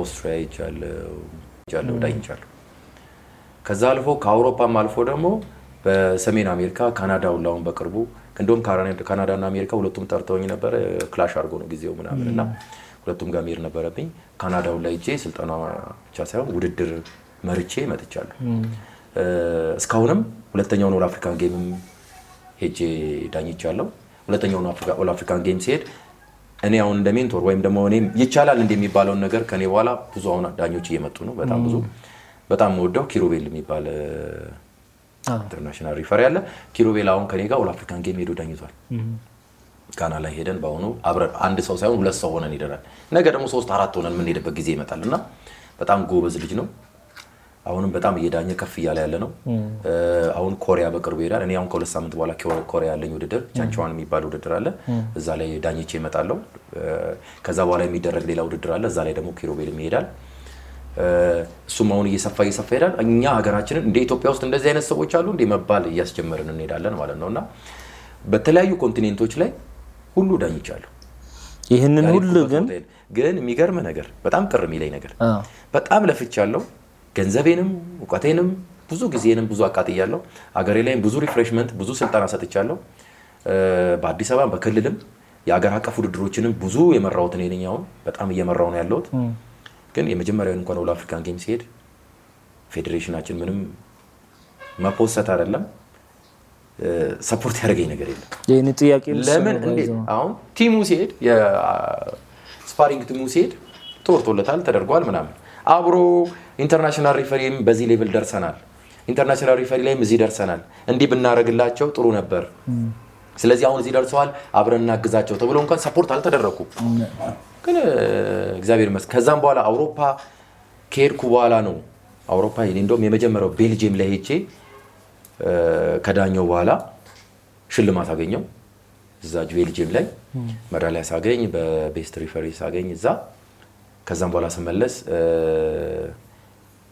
ጠቅላላ ጉባኤ ላይ ኢትዮጵያ ፌዴሬሽን በዛ አመት ላይ ጥሩ ውጤት ላመጡና ጥሩ ስራ ለሰሩ በሚል ሽልማት ሸለመኝ ከስንት አመት ከሁለት አመት ምናምን በኋላ መጀመሪያ ላይ ግን ያሉትን አንድ አመት ሁለት አመት ማንም ዞር ብሎ ያየም ሰፖርት ያደረገኝም ነገር የለም እሱ ብቻ ሳይሆን የሚገርም ስቲል ነው ፎሎ አፕ የለንም ሰፖርት የለንም አሁንም ተተኪዎቹን ምነግር ሰፖርት ቻሌንጁን እቋቋመዋለሁ የመጣው ይምጣ እኔ አላማዬ ኦሎምፒክ ነው እኔ በስፖርቱ እስከ መጨረሻው ጥግ ሄዳለሁ ዓለም ላይ ብዙ ስራዎች ይሰራሉ በዳኝነቱም ብዙ ስራዎች ይሰራሉ እንዳልኩ ብዙ ዘርፍ አለው ወርድ ቴኳንዶ እንዳልኩ ውጤት አመጣበታለሁ ብሎ የሚሰራ ሰው ገንዘቡንም ኢንቨስት አድርጎ ለወጣበታል የሚል ሰው ካልሆነ በስተቀር ዲስከሬጅ ሆኖ ቶሎ ይወጣል ይሄን ማመን አለበት ወይ ደግሞ መንገዱን ልናሳያቸው እንችላለን በተረፈ ግን ሰፖርት በጣም አናሳ ነው አሁን በቅርብ የደብሊቲ ውድድሮችን የመጀመሪያ የመራውትም እኔ ነኝ ደብሊቲ ማለት ወርልድ ቴኳንዶ በራሱ የሚያዘጋጃቸው ትልልቅ ውድድሮች አሉ ለኦሎምፒክ መጥሪያ ኦሎምፒክ ላይ ሰሌክት ለማድረግ ሞሮኮ ላይ ከመቶ በላይ ስልጣና ተሰጠ ከመቶ በላይ ሰዎች ተሰጥቶ ለኦሎምፒክ ለአሜሪካ ኦሎምፒክ የሚዳኙ ዳኞችን ለመመልመል ሲሰራ 16 ሰው ብቻ ነው የተመረጠው ከ16ቱ እኔና ኪሩቤል ብቻ ነን የተመረጠው ከአፍሪካ ብዙ ሲኒየሮች ተባረዋል ተሰርዘዋል እና ከአፍሪካ ራሱ 16 ውስጥ ነው ያለነው በአለም ላይ ደግሞ ኮምፒት እያደረግን ነው ያለነው ትንሽ ፊት አድርገን አሁንም እየታገልን ከሄድን ኦሎምፒክ የመግባት እድሉ ላይ ነው ያለነው እየታገልን ያለነውና ሰፖርት መደረግ አለብን አሁንም መረዳት ቢያንስ በአይዲያ ስፖርቱ ደግሞ በዚህም ዘርፍ እዚህ መድረስ እንደሚቻል ለሌላው ስፖርተኛም ሰፖርት እንዲያገኝ መረጃ መስጠት መቻል ያስፈልጋልና እኔ የመጀመሪያውን የደብሊቲ ውድድር በአመራር ደረጃ ኬንያ ላይ የጁኒየር ሻምፒዮንሺፕ ሲካሄድ እዛ ከደብሊቲ አመራሮች ጋር የመጀመሪያ ጥሪ ተደርጎልኝ እቺ ተወዳደሬ በጣም ተደንቀው ወደውኝ ከመድረክ ጠርተው ነው በድጋሚ ውድድር በሳምንቱ እንድመጣ ያደረጉኝ ከዛ በኋላ በሳምንቱ እንደገና ውድድር ጠርተውኝ ባስቸኳይ ሄጄ እዛ ውድድር ላይም ስሳተፍ የመጀመሪያው ኢትዮጵያዊ በደብሊቲ ውድድር ላይ ቤስት ሪፈሪ ሲመረጥ እኔ ነኝ ተመረጥኩት ተሳትፌ እዛ ላይ ከነበሩ ኦሎምፒክ ዳኞች በጠቅላላ በጣም ብዙ አውሮፓ ላይ አሜሪካ ላይ በተለያየ ዓለማት ላይ ያሉ ኦሎምፒክን 2 ጊዜ ኦሎምፒክን 1 ጊዜ 3 ጊዜ የዳኙ ዳኞች ባሉበት በወንድ እኔ ስመረጥ በሴት ቺሊያዊት አሜሪካ የምትኖር ቺሊያዊት ዳኛ 2 ጊዜ ኦሎምፒክ የመራች በሴት በወንድ እኔ የተመረጥነው። ግን አዲስ አበባውም ኢትዮጵያውም ምንም ያደርገልኝ ነገር የለም። ግን እንደ የሚገርምህ በአፍሪካ ራሱ የመጀመሪያው ጥቁር ነኝ እኔ። ማንም ተመርጦ አያውቅም እስካሁን ድረስ። የመጀመሪያው ጥቁር እኔ ነኝ ስመረጥ ቤስት ተብዬ። ከዛ በኋላ ግን የተደረገም ነገር የለም እዚህም ሀገርም እዛም። እዛ እንደውም አፍሪካው ደጋግሞ የኔን ፒክቸሮች ፖስቷል ሽልማቶቼ ጋር ጥቁር ኢትዮጵያዊ ዮሐንስ ቦጋለ ተመረጠ ተሸለመልን ተብሎ የአፍሪካ ኩራት ስለሆነ አፍሪካ ይለቃል ራሱ። ሰሜን አሜሪካኖች ያቺኛዋን ቺሊያዊቷን ሲለቁ እንደነበረው አድማይር ሲደረግ ነበርና ትንሽ ቻሌንጅ አለው። ኢንተርናሽናል ሪፈሪ ስትሆን ብዙ ቻሌንጅ አለው። ገብተህበትም ደግሞ በየቦታው ልብስን የሚጎትት ሰው ይኖራል። እሱ እኮ እንዲህ ስለሆነ ነው፣ እሱ እኮ እንዲህ ስላረገኘ ነው፣ እሱ በዚህ በልኩ ስለሄደ ነው። ለምን አልሄዱበትም? መንገድ አሁን ለምሳሌ ከዚህ መገናኛ ለመሄድ በዚህኛው መንገድ መሄድ ትችላለህ፣ በዚህ በጆሞ ዞረ መሄድ ትችላለህ፣ በፈለግከው መንገድ ትችላለህ። ለአንተ የሚያዋጣን መንገድ የምትመርጠው አንተ ነህ። ስለዚህ እኔ በሚያዋጣኝ መንገድ ሄጃለሁ። እነሱ ምናልባት በዚህ በሩቁ መንገድ ሊሆን ይችላል የሚሄዱት።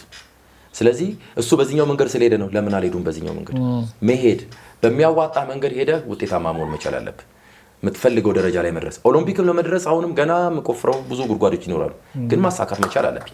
ስለዚህ ስትሄድ የምትሄድበትን መንገድ የምትመርጠው አንተ ነህ፣ ማስተዋል ያለብህ አንተ ነህ። ስለዚህ ኢንተርናሽናል ሬፍሪ ስትሆን አልጋ ባልጋ የሆነ ነገር የለም። እግር ኳስ ላይ አስታውሳለሁ አንድ ኢንተርናሽናል ዳኛ አለ፣ የስሙን አላስታውስም። በአምላክ አሁን በአምላክ ኢትዮጵያ ውስጥ ሚዲያዎችን በሙሉ ስለሱ ይዘግባሉ። እግር ኳስ ፌዴሬሽንም ስለሱ ይዘግባል። የስፖርት ጽህፈት ቤቱም ስለሱ ይዘግባል። ያለው ጥቅማ ጥቅም ምናምን እውቀት ስለሌለኝ ማውራት አልፈልግም። ግን በሀገር ደረጃ ግን አንድ ኢንተርናሽናል ዳኛ አለን ተብሎ ብዙ ፕሮግራም ተሰርቶለታል። አሁን ወርልድ ቴኳንዶ ደግሞ አንተ ከኢትዮጵያ አልፈ የአፍሪካ ዋና ተወካይ ሆነ ተመርጠ ብዙ የአፍሪካ ሀገሮች ላይ እየዳኛ ብዙ ዓለማዊ ውድድሮች ላይ ኢንተርናሽናል ውድድሮች ላይ እኔም እያየው ነበርና እዛ ላይ እየዳኛ ኢትዮጵያ ውስጥ ለእንዳንተ አይነት ያሉ አሁን ክሩቤልም እየመጣ ስለሆነ ማለት ነው ለእናንተ ዲስከሬጅ ማድረግ ተተኪ ትውልድን ማጥፋት አይሆንም ወይ? በፌዴሬሽን ደረጃ ስታየው ቢሆን እናንተን በቋሚነት በዓለም ደረጃ የያዛችሁት እውቀት ለትውልድ አስተላልፉ ተብሎ በፌዴሬሽን ደረጃ የሪፈሪ ስልጠናዎች እየተዘጋጁ እንድትሰጡ ማድረግ ነው ያለበት ፌዴሬሽን። ግን አሁን የኢትዮጵያ ማርሻል አርት እየገደለ ያለው አሁን ውጭ ላይ ያለው አካል አይደለም፣ ውስጥ ፌዴሬሽን ተብለው የሚቀመጡ ሰዎች በእርግጥ በጣም ፖዚቲቭ ሰዎች ብዙ ሰዎች አሉ። ግን በእነዛ ኔጌቲቭ ሰዎቹ ጋር ስናወራ ስፖርቱን እንዳያድግ ማነቆ የሆኑ ሰዎች እንደዚህ በየፌዴሬሽኑ ያሉ አንዳንድ ሰዎች ሊኖሩ ይችላሉ። ያው ይሄንን ወደ ሌላ ነገር እንዳይቀለበስ ፌዴሬሽን ላይ ሆኖ ደግሞ ለስፖርቱ እድገት ደፋ ቀና የሚሉ በጣም የሚገራርሙ ሰዎችም አሉና አሁን እናንተን አክብሮ እውቀቱን ወደ ትውልዱ ማስተላለፍ ይሻላል ወይስ እናንተ በአገር ደረጃ እንዳትታወቁ ማድረግ? አሁን በአገር ደረጃ እኮ እንዳትታወቅ ተደረግ ካንተ ግን ኢንተርናሽናል የሆኑ ሚዲያዎች ኢንተርናሽናል የወርልድ ቴኳንዶ ፔጆች ደግሞ ስላንተ የሚያወሩ ከሆነ እውነትን ደብቀህ አትደብቀውም። እንግዲህ የምን ችግር ነው ብለህ ታስባለህ? ይሄን እኔም የሚገርመኝ እሱ ነው። ኢትዮጵያዊነት አንዳንድ ጊዜ ቀና ነው ምናምን የሚባለው ነገር ጥያቄ ምልክት ውስጥ እንዲገባ የሚያደርጉኝ ብዙ ነገሮች አሉ። በሰው ደስታ ማንደሰት ከሆነ ትልቅ ችግር አለብን ማለት ነው፣ ወይ ደግሞ አስተሳሰባችን መቀየር መቻል አለበት። እኔ ኦል አፍሪካን ጌም ልሄድ 1 ሳምንት ሲቀረኝ ቲኬቴን ልከውልኝ ሁሉ ነገር ልከውልኝ ከጨረስኩ በኋላ ፌዴሬሽን ሄጃለሁ። ፌዴሬሽን ሄጄ እንኳን ደስ ያላችሁ ተጠርቼ ይሄ ሁሉ ነገር ዶክሜንት ጨርሻለሁ፣ እሑድ ተጓዥ ነኝ። ስለዚህ ከእናንተ ምንም ፈልጌ ሳይሆን የመጣሁት በወርልድ ቴኳንዶ ዳኝነት እዚህ ደረጃ ደርሰናል ብላችሁ ራሳችሁን ሪፖርት የምትሰሩበትና የምትፖስቱት ነገር ይሆናችኋል። ስለዚህ እውቅና እንድትሰጡት ነው። አመሰግናለሁ ብዬ በጣም ደስ ይለናል አሉ። ጨብጠው አይተው ወረቀቶቹን ሰብስቤ ሄድኩኝ። ምንም ሳምንቱን ሙሉ ደውለው እንኳን ምን ደረጃ ደረስክ እንኳን ደስ ያለ አይዞ፣ እነሱም ስለሚሄዱ በስፓሪንጉ ተወዳዳሪዎች ይሄዳሉ ኢትዮጵያ ነው ክለውና እነሱም ሲያዘጋጁ አንተስ ምን እንደምንጎደልህ አልተባልኩም። ለናሽናል ቲሙ ልብስ ምናምን ስፖርት ማቴሪያል ሲሰጥ ሀገርን ወክሎ የሚሄድ ሰው ለኔ አልሰጠኝም። በቃ ተገፍቼ ነው የሄድኩት ኦል አፍሪካ እንኳን ሲሄድ ማለት ነው። የሚገርም የዕለት ሁለት እሑድ ቀን ላይ መንሱር ይሄ መረጃ ደርሶት በአገረ በኩል መንሱር ሲደርሰው ኢትዮጵያ ቲቪ ላይ ተደውሎ ኢትዮጵያ ቴሌቪዥን ራሱ ነው የደወለልኝ። ስለዚህ ዛሬ ማታ ነው የምበረው 12 ሰዓት ስል በፍጹም ዛሬ 7 ሰዓት መምጣት አለበት ተብዬ ኢትዮጵያ ቴሌቪዥን ሄጄ 7 ሰዓት ዜና ላይ የስፖርት ዜና ላይ መግለጫ እንድሰጥ እዛው ስለ ስፖርቱ ስለሚሄድበት ነገር መረጃ ሰጥቼ ነው ከዛው ከሰዓት በኋላ ወደዛ ይበረርኩት። እሱንም በአገረና መንሱር አብዱልከኒን እሱ የእግር ኳስ ብቻ ስለሚዘግብ ይሄን መዘገብ ስለማይችል ለኢትዮጵያው ተላልፎ ኢትዮጵያው ደግሞ ይሄን መረጃ በጣም ይፈልገው ስለነበር በአስቸኳይ ነው ተጠርቼው ያለ ፕሮግራም ያስገቡኝ እና ያን ያህል የተደረገውም የሚገርም በራሳችን ጥረት እንጂ በስፖርተኛው ጥረት እንጂ በማንም ሰፖርት አድርገው አያውቅም። ሳምንቱ ሙሉ ብዙ መስራት ይቻል ነበር። ስፖርቱን በጣም ማንሳት የሚቻልበት ጊዜ ነበርና አልተደረገም። ሄጄ ስመጣም ምንም የተፈጠረ ነገር የለም። ተገፍቻለሁ ብለህ ታስባለህ? በኢትዮጵያ ወርልድ ቴኳንዶ መገፋት ሳይሆን መገፋት ብቻ ሳይሆን የምፈለገው አይነት ክብር አልተሰጠኝም። የለፋሁትን ያህል ክብር አልተሰጠኝም። ስቲል ነው ማለት ነው። የለፋሁበትን ክብር አልተሰጠኝም፣ ቦታም አልተሰጠኝም። ከኔ ጋር አብረው ግሎባል ማስተር ኮርስ ወስደው በአውትስታንዲንግ የተመረቁ ዓለም አቀፍ ማስተር ነኝ። ምንም አይነት ስልጠና ማሰልጠን እችላለሁ ማለት ነው። የተሰጠኝ መረጃ በአሰልጣኝነቱ የምፈልገው ደረጃ በስፓሪንጉም ትልልቅ የሚባሉ የስፓሪንግ ባለሙያዎች ኦሎምፒክ ላይ ሻምፒዮን የሆኑ ማስተሮች ናቸው ስልጠናውን የሰጡት። በማሰልጠኑም ደረጃ የሚፈልገው ደረጃ ላይ በዳኝነቱም የምፈልገውን ደረጃ አይቻለሁ። ማየት የምፈልገውን ነገር አይቻለሁ። በወርልድ ቴኳንዶ ማየት የምፈልገውን ብቻ አይቻለሁ ነው። ግን እዚህ ቦታ ላይ ፌዴሬሽኑ ቦታ ተሰጥቶ እንድታግዝ ደሞዝ አይደለም አይደል? ቦታ ተሰጥቶ ስፖርቱን እንድታግዝ ወይ ደግሞ ሰፖርት ተደርገህ ሌሎችንም ማፍራ እንዲያደርግ አንተም ደግሞ ይሄ መንገድን ደግሞ እንዲህ ብናደርግልህ እኮ እንዲህ ውጤት እንሄዳለን የሚባል ነገሮች መኖር መቻል የለባቸው። እንደዚህ አይነት ነገሮች እየተሰሩም አይደለም። ፌዴሬሽኑ ሁሉ ጊዜ ራሱን ስለማስተካከል እንዲስተካከል እንዲህ ቢሆንስ ምናምን ነው። ይሄን ሁሉ አመት እንዴት እንደዛ ይሆናል? ይሄ ነገር መስተካከል አሁንም አለበት። ይሻሻላል ብዬ ነበር። ቤስትም ሰውን ተመርጬ ስመጣም የሆነ ነገር ይለወጣል ብዬ ነበር። አልተለወጠልኝም። አሁንም ከዛም በኋላ ይኸው ነገሮች ተደባብሰው ጠፋ። በቃ የዕለት ዕለት ተወራ፣ ከዛ ጠፋ። በቃ አዲስ አበባ ላይም የሆነ ነገር ቢደረግ አሁን ለምሳሌ አዲስ አበባ እኮ እንደዚህ አይነት ውጤት ሲያገኝ ምን ማድረግ አለበት?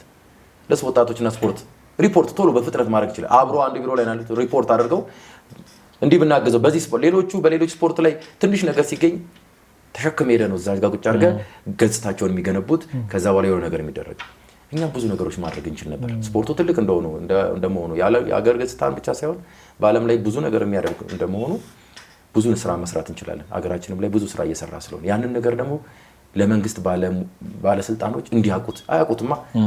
እነሱ እኮ አይፈረድባቸው ካላሳያቸው በምን ይወቁ? አንተ ግን የሆነ ነገር ስራ ሰርተህ ይኸውላችሁ ስፖርቱ እንዲህ ነው፣ እንዲህ ይሰራል፣ እንዲህ አቅም አለው፣ ወጣቱን እንዲህ ያደርጋል ብለህ ስታሳያቸው አሃ እንዲህ ነው ስለዚህ እንዲህ እናድርግላችሁ ብሎ መንገድ የሚያስተካክሉልን። ካላሳያቸው እነሱ የተማሩትም የሚሰሩትም ሌላ ፊልድ ውስጥ ነው ያሉት።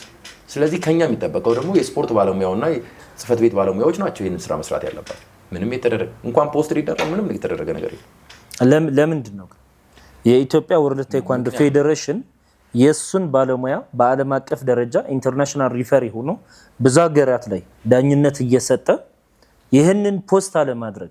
ፖስት ማድረግ እንግዲህ የመጨረሻ ደረጃው ነው። ጥቂት ማለት ትንሽ የሚባል ነገር ነው።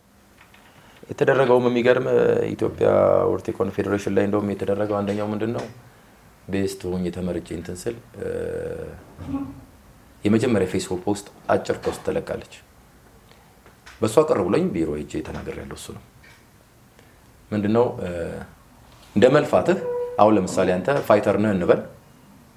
ፋይተር ከሆንክ ውጤት ስታመጣ አትሌት ነህ። አሁን ቀነኒሳ ውጤት አመጣ። ቀነኒሳ እንዲሮጦ እንዲያርገው በእንትን በተደረገው ውድድር እንዲህ ከእነንትና ጋር ተወዳድሮ እንደዚህ አድርገው በበላይነት እንዲያርገው አሸንፎ መጣ። እንኳን ደስ ያላችሁ በዚህ ነው የሚባለው አይደል? ለኔ ግን ሲጻፍ ምን ተብሎ ነው የተጻፈው?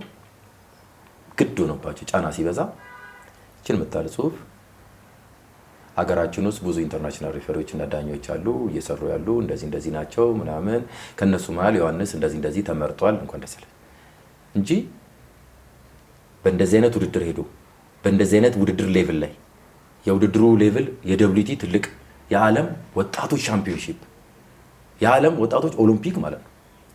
ወጣቶች ሻምፒዮንሺፕ ላይ እንደዚህ አይነት ውጤት በማምጣት ከኦሎምፒክ ዳኞች ጋር ተፎካክሮ ለመጀመሪያ ጊዜ በአፍሪካዊ ጥቁር ሆኖ እንደዚህ ተመርጦ ሀገራችንን አኩርተናል፣ እንደዚህ ደርሰናል። ስለዚህ ወደ ቴኳንዶ ፌዴሬሽን የለፈው ልፋት ፍሬ አፍርቶለታል። ፍሬውም ዮሐንስ ነው። ከዛ ቀጣይም እንደዚህ እንትን አሉን። ስለዚህ እነሱንም ማበርክተን እዚህ እናደርሳቸው። እንኳን ደስ ያላችሁ ተብሎ ቢጻፍ ጥሩ ነገር ነበር፣ ግን አልጻፉም ለማለትም ግድ ሲሆንብህ ደባብቀ የምታወጣው አይነት ነገር ነው እና የተፖስተው ፖስት ፒክቸር ራሱ ሌላ ነው እና የሌሎች ሰዎች የሌላ አንድ ተወዳዳሪ ሄደው ነበር የእነሱን ተወዳዳሪዎችን ፒክቸር እንጂ የኔን ምናምን እና ከዛም በኋላም የተደረገም የተለቀቀም መግለጫም የተሰጠበት የተሰራም ነገር ምንም የለም። አዲስ አበባ ላይ ሲመጣ ጭራሽም አንድ ስንኝም አልተጻፈም። እንኳን ወጣቶችና ስፖርት ሊኬድና ስቲል ነው ይሄ ረጅም ዓመት ያለ ኦል አፍሪካን ጌም በ2019 ዳኛው ከዛ በፊት ነው እንግዲህ 2019-2017 ኢንተርናሽናል የሆንኩት ስኬታማ ደግሞ መዳኘት የጀመርኩት በ2019 ነው። አሁን 2026 ነው። ይሄን ሁላ ጊዜ የዳኘው ያሉት ዓለም ላይ እየዞርኩ እዛ ጋር ግን ኢንፎርም ተደርጎ ኢትዮጵያ እንደዚህ ተብሎ የሆነ ነገር መሰራት ሲገባው አልተደረገም። እንዳልኩ ቅንነት ያስፈልጋል። ስፖርቱ ላይ ባለሙያ እዛ ጋር መግባት መቻል አለበት። ባለሙያ እርስ በርስ መገፋፋት የለበትም። ካልተጋገዘ አሁን እኛ ሀገር ላይ እንደምታየው ይሄ በመጡ ስፖርቶች እንኳን ያለውን ግፍፊው ግን ብትተጋገዝ ስንት ስፖርተኛ ማውጣት ትችል ነበር። ያ ነገር እንዲሆን አልተቻለምና ይሄ ነገር በጣም መለወጥ መቻል አለበት። በጣም መለወጥ ስብዕና ላይ በጣም መሰራት መቻል አለበት። ስፖርተኛው ቀና ማሰብ መቻል አለበት። አንዱ በአንዱ ላይ መነሳት የሚባል ነገር መኖር የለም። የአንዱ ስኬት የሱ ስኬት ነው። አንድ ስፖርተኛ ሄደው አሁን ለምሳሌ እኔና ሀገረ ሰላም ሄደን ስፓሪንግ ትሬኒንግ ልንሰራ ስንሄድ አውሮፓ ላይ ከኢትዮጵያ ነው የመጣነው ስንላቸው አገሪቷንም ጭራሽ ያውቁ። አንዱ ምን እንዳለ ልንገር፣ ሰልጣኝ መጥቶ ቁጭ ያለ ሰርተን የሆነ ሰዓታቶች ላይ ምሳ ምናምን ትበላለህ፣ ትቀመጣለህ፣ ትጫወታለህ። ከሌላ ዘጋጋ ቁጭ ብለን እኔና ሀገረ ምን አለን፣ ቅር ማይላችሁ ከሆነ አንድ ጥያቄ ልጠይቃችኋለሁ። አፍሪካዊ ሆነ እንደዚህ አይነት ስፖርት መስራታችን ገርሞታል።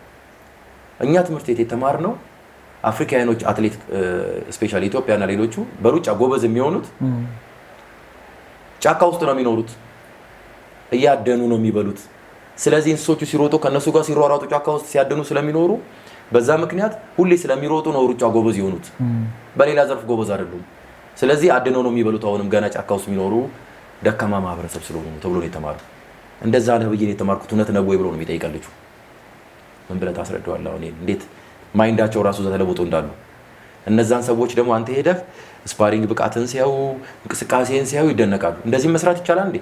እኛ እኮ ኖርዌይ ስንሰራ አይተው ነው የዴንማርኩ ኢንቫይት ተደርገን ዴንማርክ እንድንሄድ የተደረገው። ስለዚህ ስራህ ነው የሚያወጣህ ወደዛና ያዩሃል፣ ይለወጣል። ያዩሃል፣ ትለወጣለህና በተለያየ ዘርፍም በወጣን ቁጥር ዓለም ላይ ራሳችንን ነው የምናሳየው ሀገራችንን እንደዚህ እንዳልሆንን። ብዙ ባለሙያ ኢትዮጵያ ውስጥ እኮ በጣም ብዙ ባለሙያ ያለው እውቀት ያለው ሚዲያ ላይ እኔን ግጠመኝ የሚለው ሁላ ከሌላው በልጦ ይመስላል። በጣም ብዙ እኮ ለደቂቃ ማያቆያቸው ማህበረሰብ አለ ራሱን ሚዲያ ላይ ያላወጣ ብዙ ስፖርተኛ አለ የማይናገር። ማርሻል አርት አንደበትን ይቆጥበዋል። ጨዋነት ይላል ሁለተኛው ትዕዛዝ። ጨዋነት እኮ ማለት እኮ በቃ የምትናገራቸውን ለዛ ቃልን ራስን መግዛት የሚለው ነገር ሁሉ ስለሚያስተምር ሚዲያ ላይ እንኳን ክፉ ነገር ለመናገር ያፍራል። የማርሻል አርት ሰው እንደ ልቡ አይናገርም፣ ስድቦችን አይናገርም። የበሰለ በስፖርቱ የጠነከረ ሰው እንደዚህ አይነት ነገር ውስጥ አታገኘው። ስለዚህ ያ ነው የሚለየን። እዛም ሄደን ውጤት ማምጣት የምንችለው በቀናነት ተባብረን ስንለወጥ ብቻ ነው። እሺ፣ አሁን ደግሞ አዲስ ነገር ላይ እያየንህ ነው። ያ ምንድነው? ኢትዮ ፋይት ናይት የሚል የውድድር ዘርፍ ኢትዮጵያ ውስጥ መጥቷል እና እዛ ውድድር ላይ አጋጣሚ ሆኖ አብረን ስልጠና ወስደን ነበረ። ቤስት ሪፈሪም ተብለህ ተሸልመሃል እዛ ቦታ ላይ እና እንደ አጠቃላይ የኢትዮ ፋይት ናይት ውድድር ኢትዮጵያ ውስጥ መምጣቱ ለመጀመሪያ ጊዜ አይደለም። ሁላችንም የምናውቀው ካሁን በፊትም ብዙ ጊዜ ተዘጋጅቷል እና አሁን ግን ጊዜው ያው የሶሻል ሚዲያ ጊዜ ስለሆነ በጣም የገነነበት ሰዓት ስለሆነ ያለ ነው። በዚህ ሰዓት መጥቶ ኢትዮጵያ ውስጥ ውድድር ማዘጋጀቱ ስፔሻሊ ደግሞ የፕሮግራሙ ዋና አዘጋጅ የወርልድ ቴኳንዶ ባለሙያ ነው። ካንተ ጋርም ጥሩ ግንኙነት አላችሁ ካሁን በፊትም ያው በሙያም ተመሳሳይ ሙያ ላይ ስላላችሁና ይህንን ውድድር ኢትዮጵያ ውስጥ መዘጋጀቱ ምን ይሰማሃል አንተ? ኤምኤምኤ ያው በጣም አስፈላጊ ነው። ሌላ ዓለማት ላይ በጣም ይዘወተራል። የገቢ ምንጭም ነው። ብዙ ስፖርተኞችን ደግሞ ከተለያዩ አርቶች ቀምሰው ወደ አንድ የሚመጡበት ነው። አሁን ለምሳሌ የውሹ ከወርልዱ ጋር የወርልዱ ከካራቴው ጋር የሚገናኝበት ነው። ቤዛቸው አንድ ስፖርት ይሆንና ተጨማሪ ለኤምኤምኤ የሚያስፈልጉ ቴክኒኮችን ወይም ደግሞ የስልጠና አርቶችን በተጨማሪ ይወስዱና ነው ራሳቸውን ሙሉ ካደረጉ በኋላ ወደዛ ውድድር የሚገቡት። እንደምታውቀው ሁሉም ቤዛቸው የተለያየ ነው ኤምኤምኤ ተጫዋቾች። እኛም ሀገር ስልጠናው የኤምኤምኤ ስልጠና ተሰጥቷል። ከዚህ በፊትም ሃንሺ ከዚህ በፊት መጥቶ ስልጠና ሰጥቷል። የኤምኤምኤ ስልጠና ዓለም አቀፍ ሰርቲፊኬት ሰጥቶ ሄዷል። እዛ ላይ ኢንስትራክተር ማስተር ሌቭል ወስጃለሁ ኤምኤምኤ የአሰልጣኝነቱን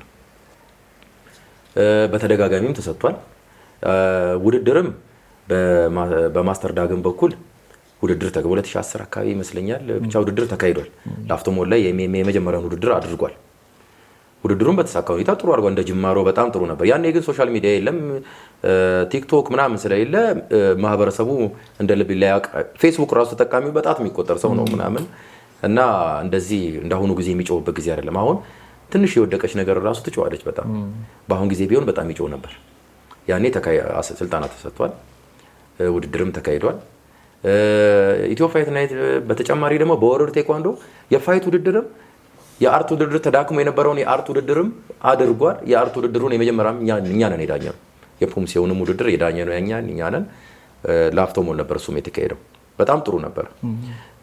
ያው ዳግምም እዚህም እዛም ስለሚኖር ውጪም ኖርዌይ ስለሚኖር እዚህም እዛም እያለ ነው የሚሰራውና ጊዜውም ወቅቱም ምንም የኮቪድም የምንም የተባለ ነገሮች ብዙ ተራዝመው ብቻ አልፈዋል። አሁንም ተቋሙ በዚሁ በመቀጠል ኤምኤምኤን አሁን ኢንተርናሽናል ስልጠናን የዳኝነት ስልጠናን አሰጥቷል። ይሄ ደግሞ በጣም ለሀገራችን አስፈላጊ ነገር ነው። ዓለም ያለበት እንደ ኤምኤምኤን በቪዲዮ በምታየው ሳይሆን እውነተኛውን ሳይንስ ምክንያቱ ነጥብ አሰጣጡ አሁን ከዚህ በፊት የተደረጉ ውድድሮች ማን ነበር ማሸነፍ ያለበት፣ እንዴት ነበር መደረግ የነበረበት፣ የቱ ጋር ነበር ስህተቱ የሚሉትን ራሱ ማየት እንድንችል ከበፊት ጀምሮ ሲደረጉ የነበሩትን እንድታይ እውነተኛውን ሳይንስ የሚሰጥ ሰው መጥቶ ሲሰጥ የተሻለ ነው። ልጆችንም ስታሰለጥን ህግን በተመለከተ ነው። አሁን ውሹ ስታሰለጥን አንተ የውሹ ተማሪዎቹን በህጉ ነጥብ የሚያሰጠህ እንዲህ ስታደርግ ነው የሚፈቀድልህ፣ እንዲህ ስታደርግ ነው ብለህ ከህጉ ጋር ቀርጸህ ነው ትሬኒንጉን የምትሰጠው። ወርልድ ቴኳንዶ ስታሰለጥን ከህጉ ጋር እያይዘህ ነው የምታሰለጥነው እና ኤምኤምኤም አሁን ስታሰራ ህጉን ልታውቅ ይገባል፣ ትክክለኛውን ህግ ልታውቅ ይገባል። እና በጁኒየር ሌቭል ምን አይነት ህግ መስጠት አለብህ፣ በሲኒየር ሌቭል እንዴት መሆን አለበት የሚለውን አስተካክለህ ስልጠና ትሰጣለህ። ይህን ደግሞ በትልቅ ወጪውን ሸፍኖ ይህንን ትልቅ ስልጠና በነፃ ለተወሰንን ማስተሮች ተመርጦ ስልጠና እንዲሰጥ ተደረገ። ይህንን ደግሞ ማስተር ዳግሜን ሲያደርግ በጣም ትልቅ ነገር ነው። ክሬዲት በጣም ይገባዋል። እነዚህ ሰልጣኞች እኮ ነገ ብዙ የሚያፈሯቸው ተወዳዳሪዎች አሉ። ብዙ ውድድሮችን ደግሞ በብቃት እንዲመሩ ያደርጋል። በሀገራችን ነገ ከውጭ ሄደው እንዲዳኙ ያደርጋል። ስለዚህ በጣም ቆንጆ ነው። ሁለተኛ ደግሞ ካየው በኋላ አርቱን ዳኝነቱን ካየው በኋላ ከወደድከው ዓለም ላይ ልክ እንደ ወርልድ ቴኳንዶ እንደምንዳኘው ያኛውንም እየዞርክ ትልልቅ ውድድሮችን የምትዳኝበትና ኢኮኖሚም ከፍ የሚልበት መንገድ ይፈጥራልና ፍቅሩ ካለ ለዚህ ብዙ ስፖርተኞች እንዲያድጉ በድጋሚም ስልጠና ይሰጣል እየተባለ ነው። የበለጠ ደግሞ ብዙ ሰዎች ይገቡና ስፖርቱ የበለጠ እንዲያድግ ያደርገዋል። ስልጠናውን በጥሩ ሁኔታ ነበር የሰጠው። ሰልጣኙም ብዙዎቹ ማስተሮችና የዳኝነት ልምድ ያላቸው በማሰልጠኑ ረጅም ዓመት የቆዩ ስፖርትን የሚያውቁ ባለሙያዎች ናቸው ከተለያየ አርት። አሰልጣኙም ሲመርጥ ያው ያየበት መንገድ ሊኖር ይችላል፣ የወደደው ነገር ሊኖር ይችላል። ግን አንደኝነት ሳይሆን ሁሉም አሰልጣኞች በዛ ሰዓት አንደኛ ነበሩ። ያው መምረጥ ስላለበት ዝም ብሎ መርጦ ሊሆን ይችላል። ነገር ግን ሁሉም ዳኞች ወይም ሁሉም አሰልጣኞች በዛ ሰዓት የነበሩ በጣም ጎበዝ ነበሩ። በጣም ሁሉም ከልቡ እያነበበ ፕራክቲስ እያደረገ ለፈተና እየተጨነቀ በየቀኑ ፈተና ነበረን። ኤቭሪዴይ ያስተማረውን ፈትኖ ነው የሚሄደው። ያስተማረውን እየፈተነ በፈተና እየታረመ ነበር የምንወጣውና ሁሉም ውጤት ለማምጣት ይሰራ ስለነበረ ጥሩ እውቀት አግኝተናል ብዬ አምናለሁና ማስተር ዳግም ጥሩ ነገር ሰርቷል። ቀጣዮቹን በዚሁ እንዲቀጥል እመኛለሁ። ፕላስ ደግሞ እኛም አሁን የተገናኘን ይሄን ስልጠና በደንብ ዳኝነቱን ፕራክቲስ እያደረግን ነው። ነገም የተሻለ ያለ ልምምድ እንዳልኩ ያለ ሪፒቲሽን ፐርፌክት መሆን ስለማይቻል ፐርፌክት ለመሆን ደግሞ የበለጠ እየሰራንበት ነው ያለ ነው። በጣም ጥሩ ነው። የአንድ ቀን እድል ልስጥህና አጠቃላይ የኢትዮጵያ የማርሻል አርት ፌዴሬሽን ፕሬዚዳንት ባደርግ አሁን ያሉ ዝብርቅ ያሉ የሚባሉ ነገሮች የትኛው ፓርት ላይ ስፔሲፊክ አድርገ ማስተካከል ትችል ነበር? አሁን ማርሻል አርቱ በሁሉም ዘርፍ የተበላሹ በጣም ብዙ ነገሮች አሉ። እዚህ ላይ አውርተን የምንጨርሳቸው ነገሮች አይደሉም። ግን ኮር የሆነ ስፔሲፊክ አድርገ ይህንን ችግር ቢስተካከል ማርሻል አርቱ ወደ ነበረበት ክብር ይመለሳል ብለህ የምታስበው ሀሳብ አለ? አዎ፣ ሁሉም አርት ላይ የተለያየ ችግር ነው ያለው። የዚህኛው አርት ላይ ስትሄድ የአመራር ችግር ሊሆን ይችላል፣ እዚህ ጋር ስትሄድ የኢኮኖሚ ችግር ሊሆን ይችላል፣ እዛ ጋር ስትሄድ ደግሞ የዲሲፕሊን ችግር አለ። አሁን እኛ ሀገር ላይ ገንዘብ ኖሯቸው ዲሲፕሊን የሌላቸው አካላት አሉ። ገንዘብ ሳይኖረው ደግሞ ዲሲፕሊን ያለው አለ፣ ወይ ደግሞ እውቀቱን ይዞ የተለያየ ነገር አለ። እነዚህን ወደ አንድ ማምጣት ወዲያው ሊከብድ ይችላል። ግን የየትኛው ማርሻል አርት መሰረቱ ስነ ምግባር ነው። ስነ ምግባርህ ጥሩ ካልሆነ የማርሻል አርት ሰው አይደለም። ራስን መግዛት፣ ራስን መቆጣጠር፣ ማድረግ ያለብን ለሌላው መኖር የሚለው ነገር ማወቅ መቻል አለብን። ስለዚህ መጀመሪያ ዲሲፕሊን ላይ ሁሉም አርት በዲሲፕሊን እንዲጓዝ ማድረግ ፈልጋለሁ። ዲሲፕሊን ከሌለን አንስተካከልም ሁላችንም። እኔ አንተን ቁጭ ብዬ ማዳመጥ የምችለው ስርዓትና ስነ ምግባር ሲኖረኝ ነው። ሰው ሲናገር ማዳመጥ መቻል ስችል ነው። ያንን የማደርገው ደግሞ ዲሲፕሊን ሲኖረኝ ነው። ያንተን አርት መናገር የማልችለው እኔ ዲሲፕሊን ሲኖረኝ ነው። ያንተን ላከብር ይገባል። ሁሉም አርት የራሱ ሙሉ የራሱ ጎዶሎ ሊኖረው ይችላል። ሁሉም አርት የተከበረ ነው። አሁን ለምሳሌ ቦሊ ከባስኬትቦል ይበልጣል ብለህ ትከራከራለህ? ሰው በምርጫው ነው የሚሰራው። የቦሊ ፍቅር ያለው ቦሊን ይሰራል። የቦሊን እንቅስቃሴ ይወደዋል። የቦሊ ጨዋታን ይወደዋል። የቦሊ ህግን ይወደዋል። ባስኬትን የሚወድ እንደዚሁ ማርሻል አርት ላይም ወርድን የሚወዳል፣ አይቴፍን የሚያደርግ ውሹን የሚወዳል፣ ጅትኩንዱን የሚወዳል። ሁሉም ቦክስን ሁሉም በሚወደው ነው የሚገባው፣ ተገዶ አይደለም። የሚወደውን ደግሞ እንድትናገርበት አያስፈልግም። ሰው የወደደውና የመረጠውን ስለሚሰራ ማለት ነው። ሁሉም የተከበሩ ስለሆኑ በዲሲፕሊን ሁሉንም አክብረህ፣ ነገር ግን ይሄንን ውድድር አዘጋጅላችኋለሁ፣ በዚህ ውድድር መምጣት የሚፈልግ ይምጣ፣ እኛ ደግሞ የምናሰለጥነው ይሄንን እናሰለጥናለን። ይሄ ስለአሁን እኮ እኔ ወርልድ ቴኳንዶ ሳሰለጥን ወይ ኪክ ቦክስ አሰለጥናለሁ። እኔ ኪክ ቦክስ ከግሪክ ሀገር ነው ያገኘሁት የአሰልጣኝነት ሰርተፍኬት። ኪክ ቦክስ ሳሰለጥን ኪክ ቦክስ ከወርልድ ይበልጣል ወይ ወርልድ ከኪክ ቦክስ ይበልጣል ወይ አይደለም ማስተምረው። ወርልድ ቴኳንዶ ይሄ ነው፣ እንዲህ ስትሆን እንደዚህ ያደርጋል፣ እንዲህ ስትሆን እንዲህ ይጠቅማል፣ እንዲህ ዲሲፕሊኑ እንደዚህ ነው፣ እንደዚህ ስራው እንዲህ ነው ብዬ ወርልድ ቴኳንዶ ነው ዲሞንስትሬት ማድረግልን። ኪክ ቦክሲንግ ጋር ስትሆን ደግሞ ኪክ ቦክሲንግ ነው ይሄ ያለው፣ ይሄ በዚህ ይከላከላል፣ በዚህ ያጠቃል፣ ይሄ ህጉ ነው ብዬ ማስተምረን። ኤምኤምኤ እዚህ ጋር ኤምኤምኤ እዛ ጋር ተጋጩ ወጡ ገቡ የሚባሉ ተቋማት አሉ። ተቋማት እኔ የመጀመሪያው ተቋምም አረኩ። አሁን በቅርብ ውድድር አድርጎ የነበረውም ተቋም በጣም ጥሩ ስራ ነው የሰራው። ስፖርትን በአጠቃላይ ኪክ ቦክሲንግ፣ ማውንቴን፣ ኤምኤምኤ ምናምን በስፖርት ዘርፍ በጠቅላላ እንዲነቃቃ አድርጓል። በሱ አይደለም አሰልጣኝ ጌታቸው በፊትነስ ኢንዱስትሪው ፊትነስን በራሱ ዲሞንስትሬት አድርጎ ለሀገራችን ብዙ አሳይቷል። ብዙ ሰው እንዲነቃቃ አድርጓል። በሳይንስ እንዲመራ ሰው ማንበብ እንዲጀምር ዩቲዩብ አይቶ አጥንቶ መጽሐፍ አንብቦ ፊትነስ ጂም ውስጥ ገብቶ በማሰብ እንዲሰራ። ድሮ እንዲህ ተወዛወዘ የሚሰራው ነገር ማንም አይቀበለውም። በወሰታል ሁሉም የተጠና ፊትነስ እንዲሰራ ተጽዕኖ ፈጥረዋል። የሚከበር ስራ ነው። አሁን ደግሞ ወደ ማርሻል አርቱ መጥተዋል። የሚከበር ስራ ነው፣ ጥሩ። ግን አንዱ በአንዱ መደገፍ አለበት። ማርሻል አርቱን መጥተው እየሰሩ ነው ያሉት። ማርሻል አርቱ ላይ ኤምኤምኤ እያወዳደሩ ነው ያሉት። የራሳቸውን ቲም ይዘዋል፣ የሞንታይ ቲም ይዘዋል ምናምን። በጣም ጥሩ ነው። ግን አንዱን ከአንዱ መንካት የለም።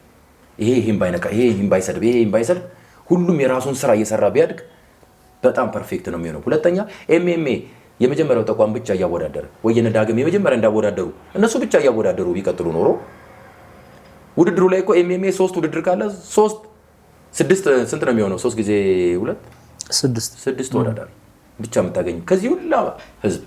ግን 3-4 ተቋማት ቢኖሩ ሁሉም የየራሳቸው ውድድር ሲያደርጉ በየ3 ወሩ እንኳን ልዩነት ውድድር ቢያደርጉ በአመት ውስጥ 4 ውድድር ኖረን ማለት ነው።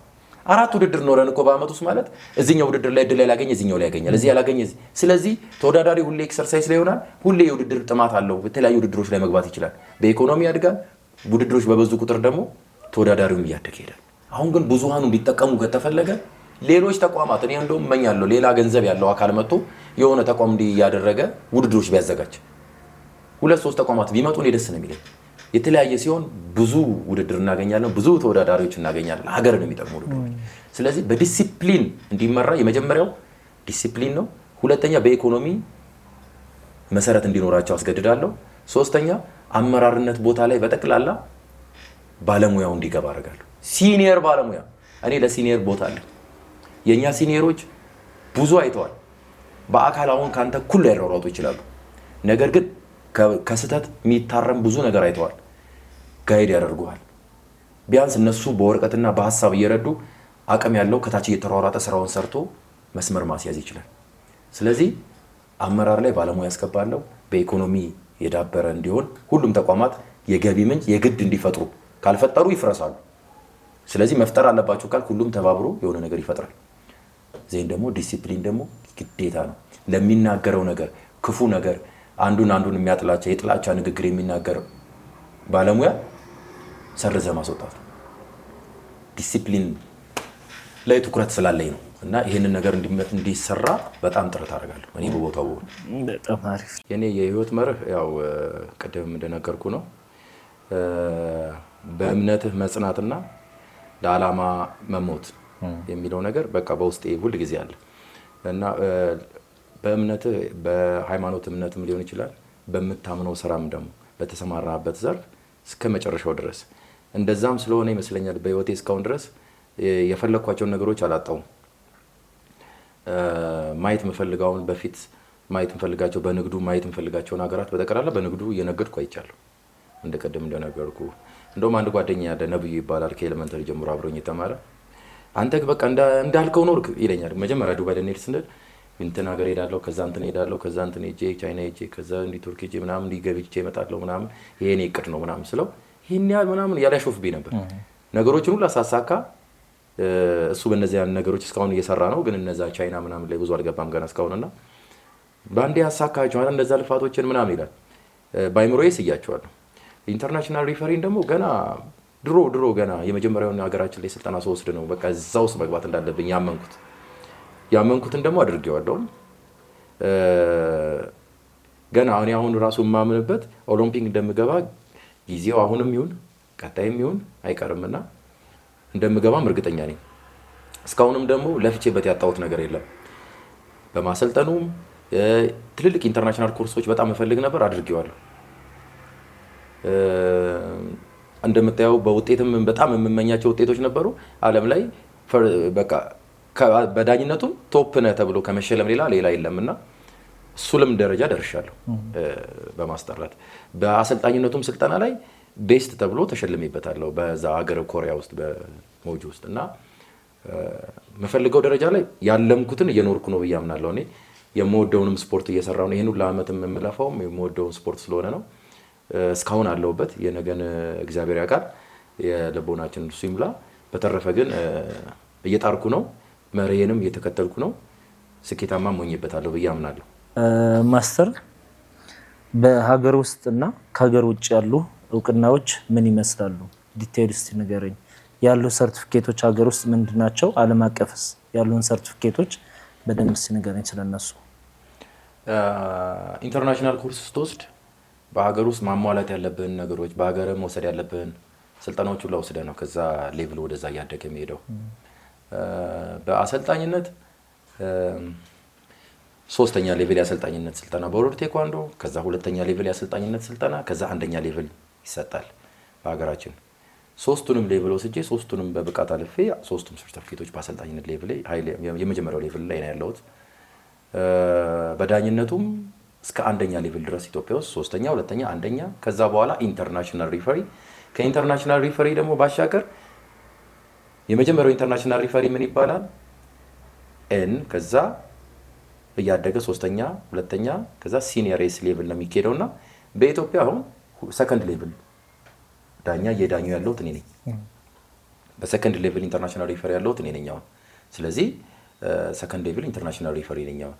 ማስተር አዲሱም ባይዘው የሰከንድ ሌቭል ኢንተርናሽናል ሪፈሪ ያለው በድሮ ባገለገለበት። አሁን እኔ ሰከንድ ሌቭል ኢንተርናሽናል ሪፈሪ ሆኜ በሀገሬ ውስጥ እየሰራሁ ያለሁት የመጀመሪያው ሰው እኔ ነኝ። ሁሉም ያሉት ከዚህ በኋላ ያሉት ሰርድ ሌቭል ላይ ገና ስለሆኑ ማለት ነው።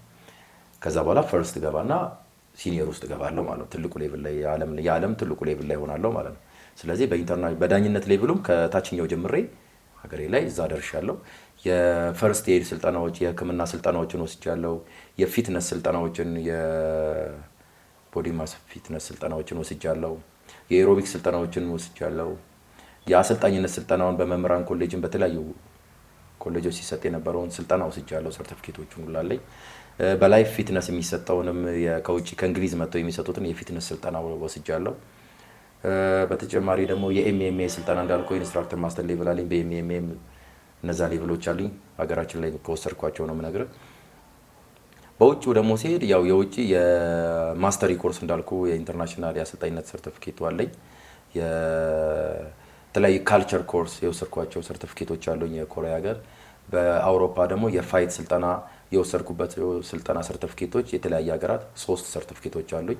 በፋይት ብቻ የወሰድኩበት የፋይት አሰልጣኝነት የወሰድኩባቸው። በኪክ ቦክሲንግ ደግሞ ከግሪክ ሀገር የወሰድኩበት የአሰልጣኝነት ሰርቲፊኬት አለኝ በግሪክ ሀገር። በኪክ ቦክሲንግም አሁንም የማሰለጥናቸው ልጆች በጣም ጎበዞች ናቸው፣ በጣም ውጤታማም ናቸው። እስካሁን ልጅ ተሸንፎብኝ አያውቅም። እስካሁን ኖክአውት ነው እስካሁን የሚያሸንፉት። አንዱ እንደውም ፍቃዱ ይባላል ደጋግሞ እያሸነፈ ነው ያለው። በጣም ጠንካራ ተወዳዳሪ ነው። አዲስ አበባ ላይ በተደረጉ ውድድሮች ላይ እስካሁን አሸንፏል።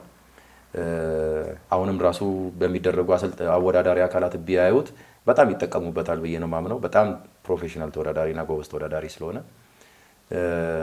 በኪክ ቦክሲንጉም ባለኝ ሰርቲፊኬት እነዚህን ልጆችም አፍርቻለሁ። ሌሎች ትንንሽ ሰርቲፊኬቶች ደግሞ ይኖራሉ በተደጋጋሚ የምንወስዳቸው። አሁን ለምሳሌ ኢንተርናሽናል በተለያየ ጊዜ ሪፍሬሽመንት የምወስዳቸው በአሰልጣኝነትም ወይም በዳኝነትም የምወስዳቸው ሰርቲፊኬቶች በተለያየ ሀገራት አሉኝ።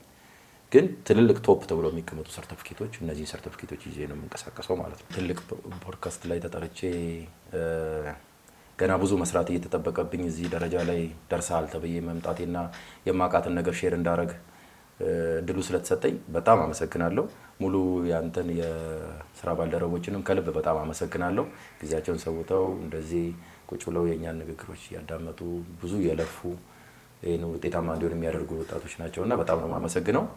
በተጨማሪ ማመስገን የምፈልገው አስተማሪዎች አሉኝ። ማስተር ገርማው አክሊሉ ያስጀመረኝ የምልህን በጣም መወደው ማመሰግነው አሰልጣኝ ነው።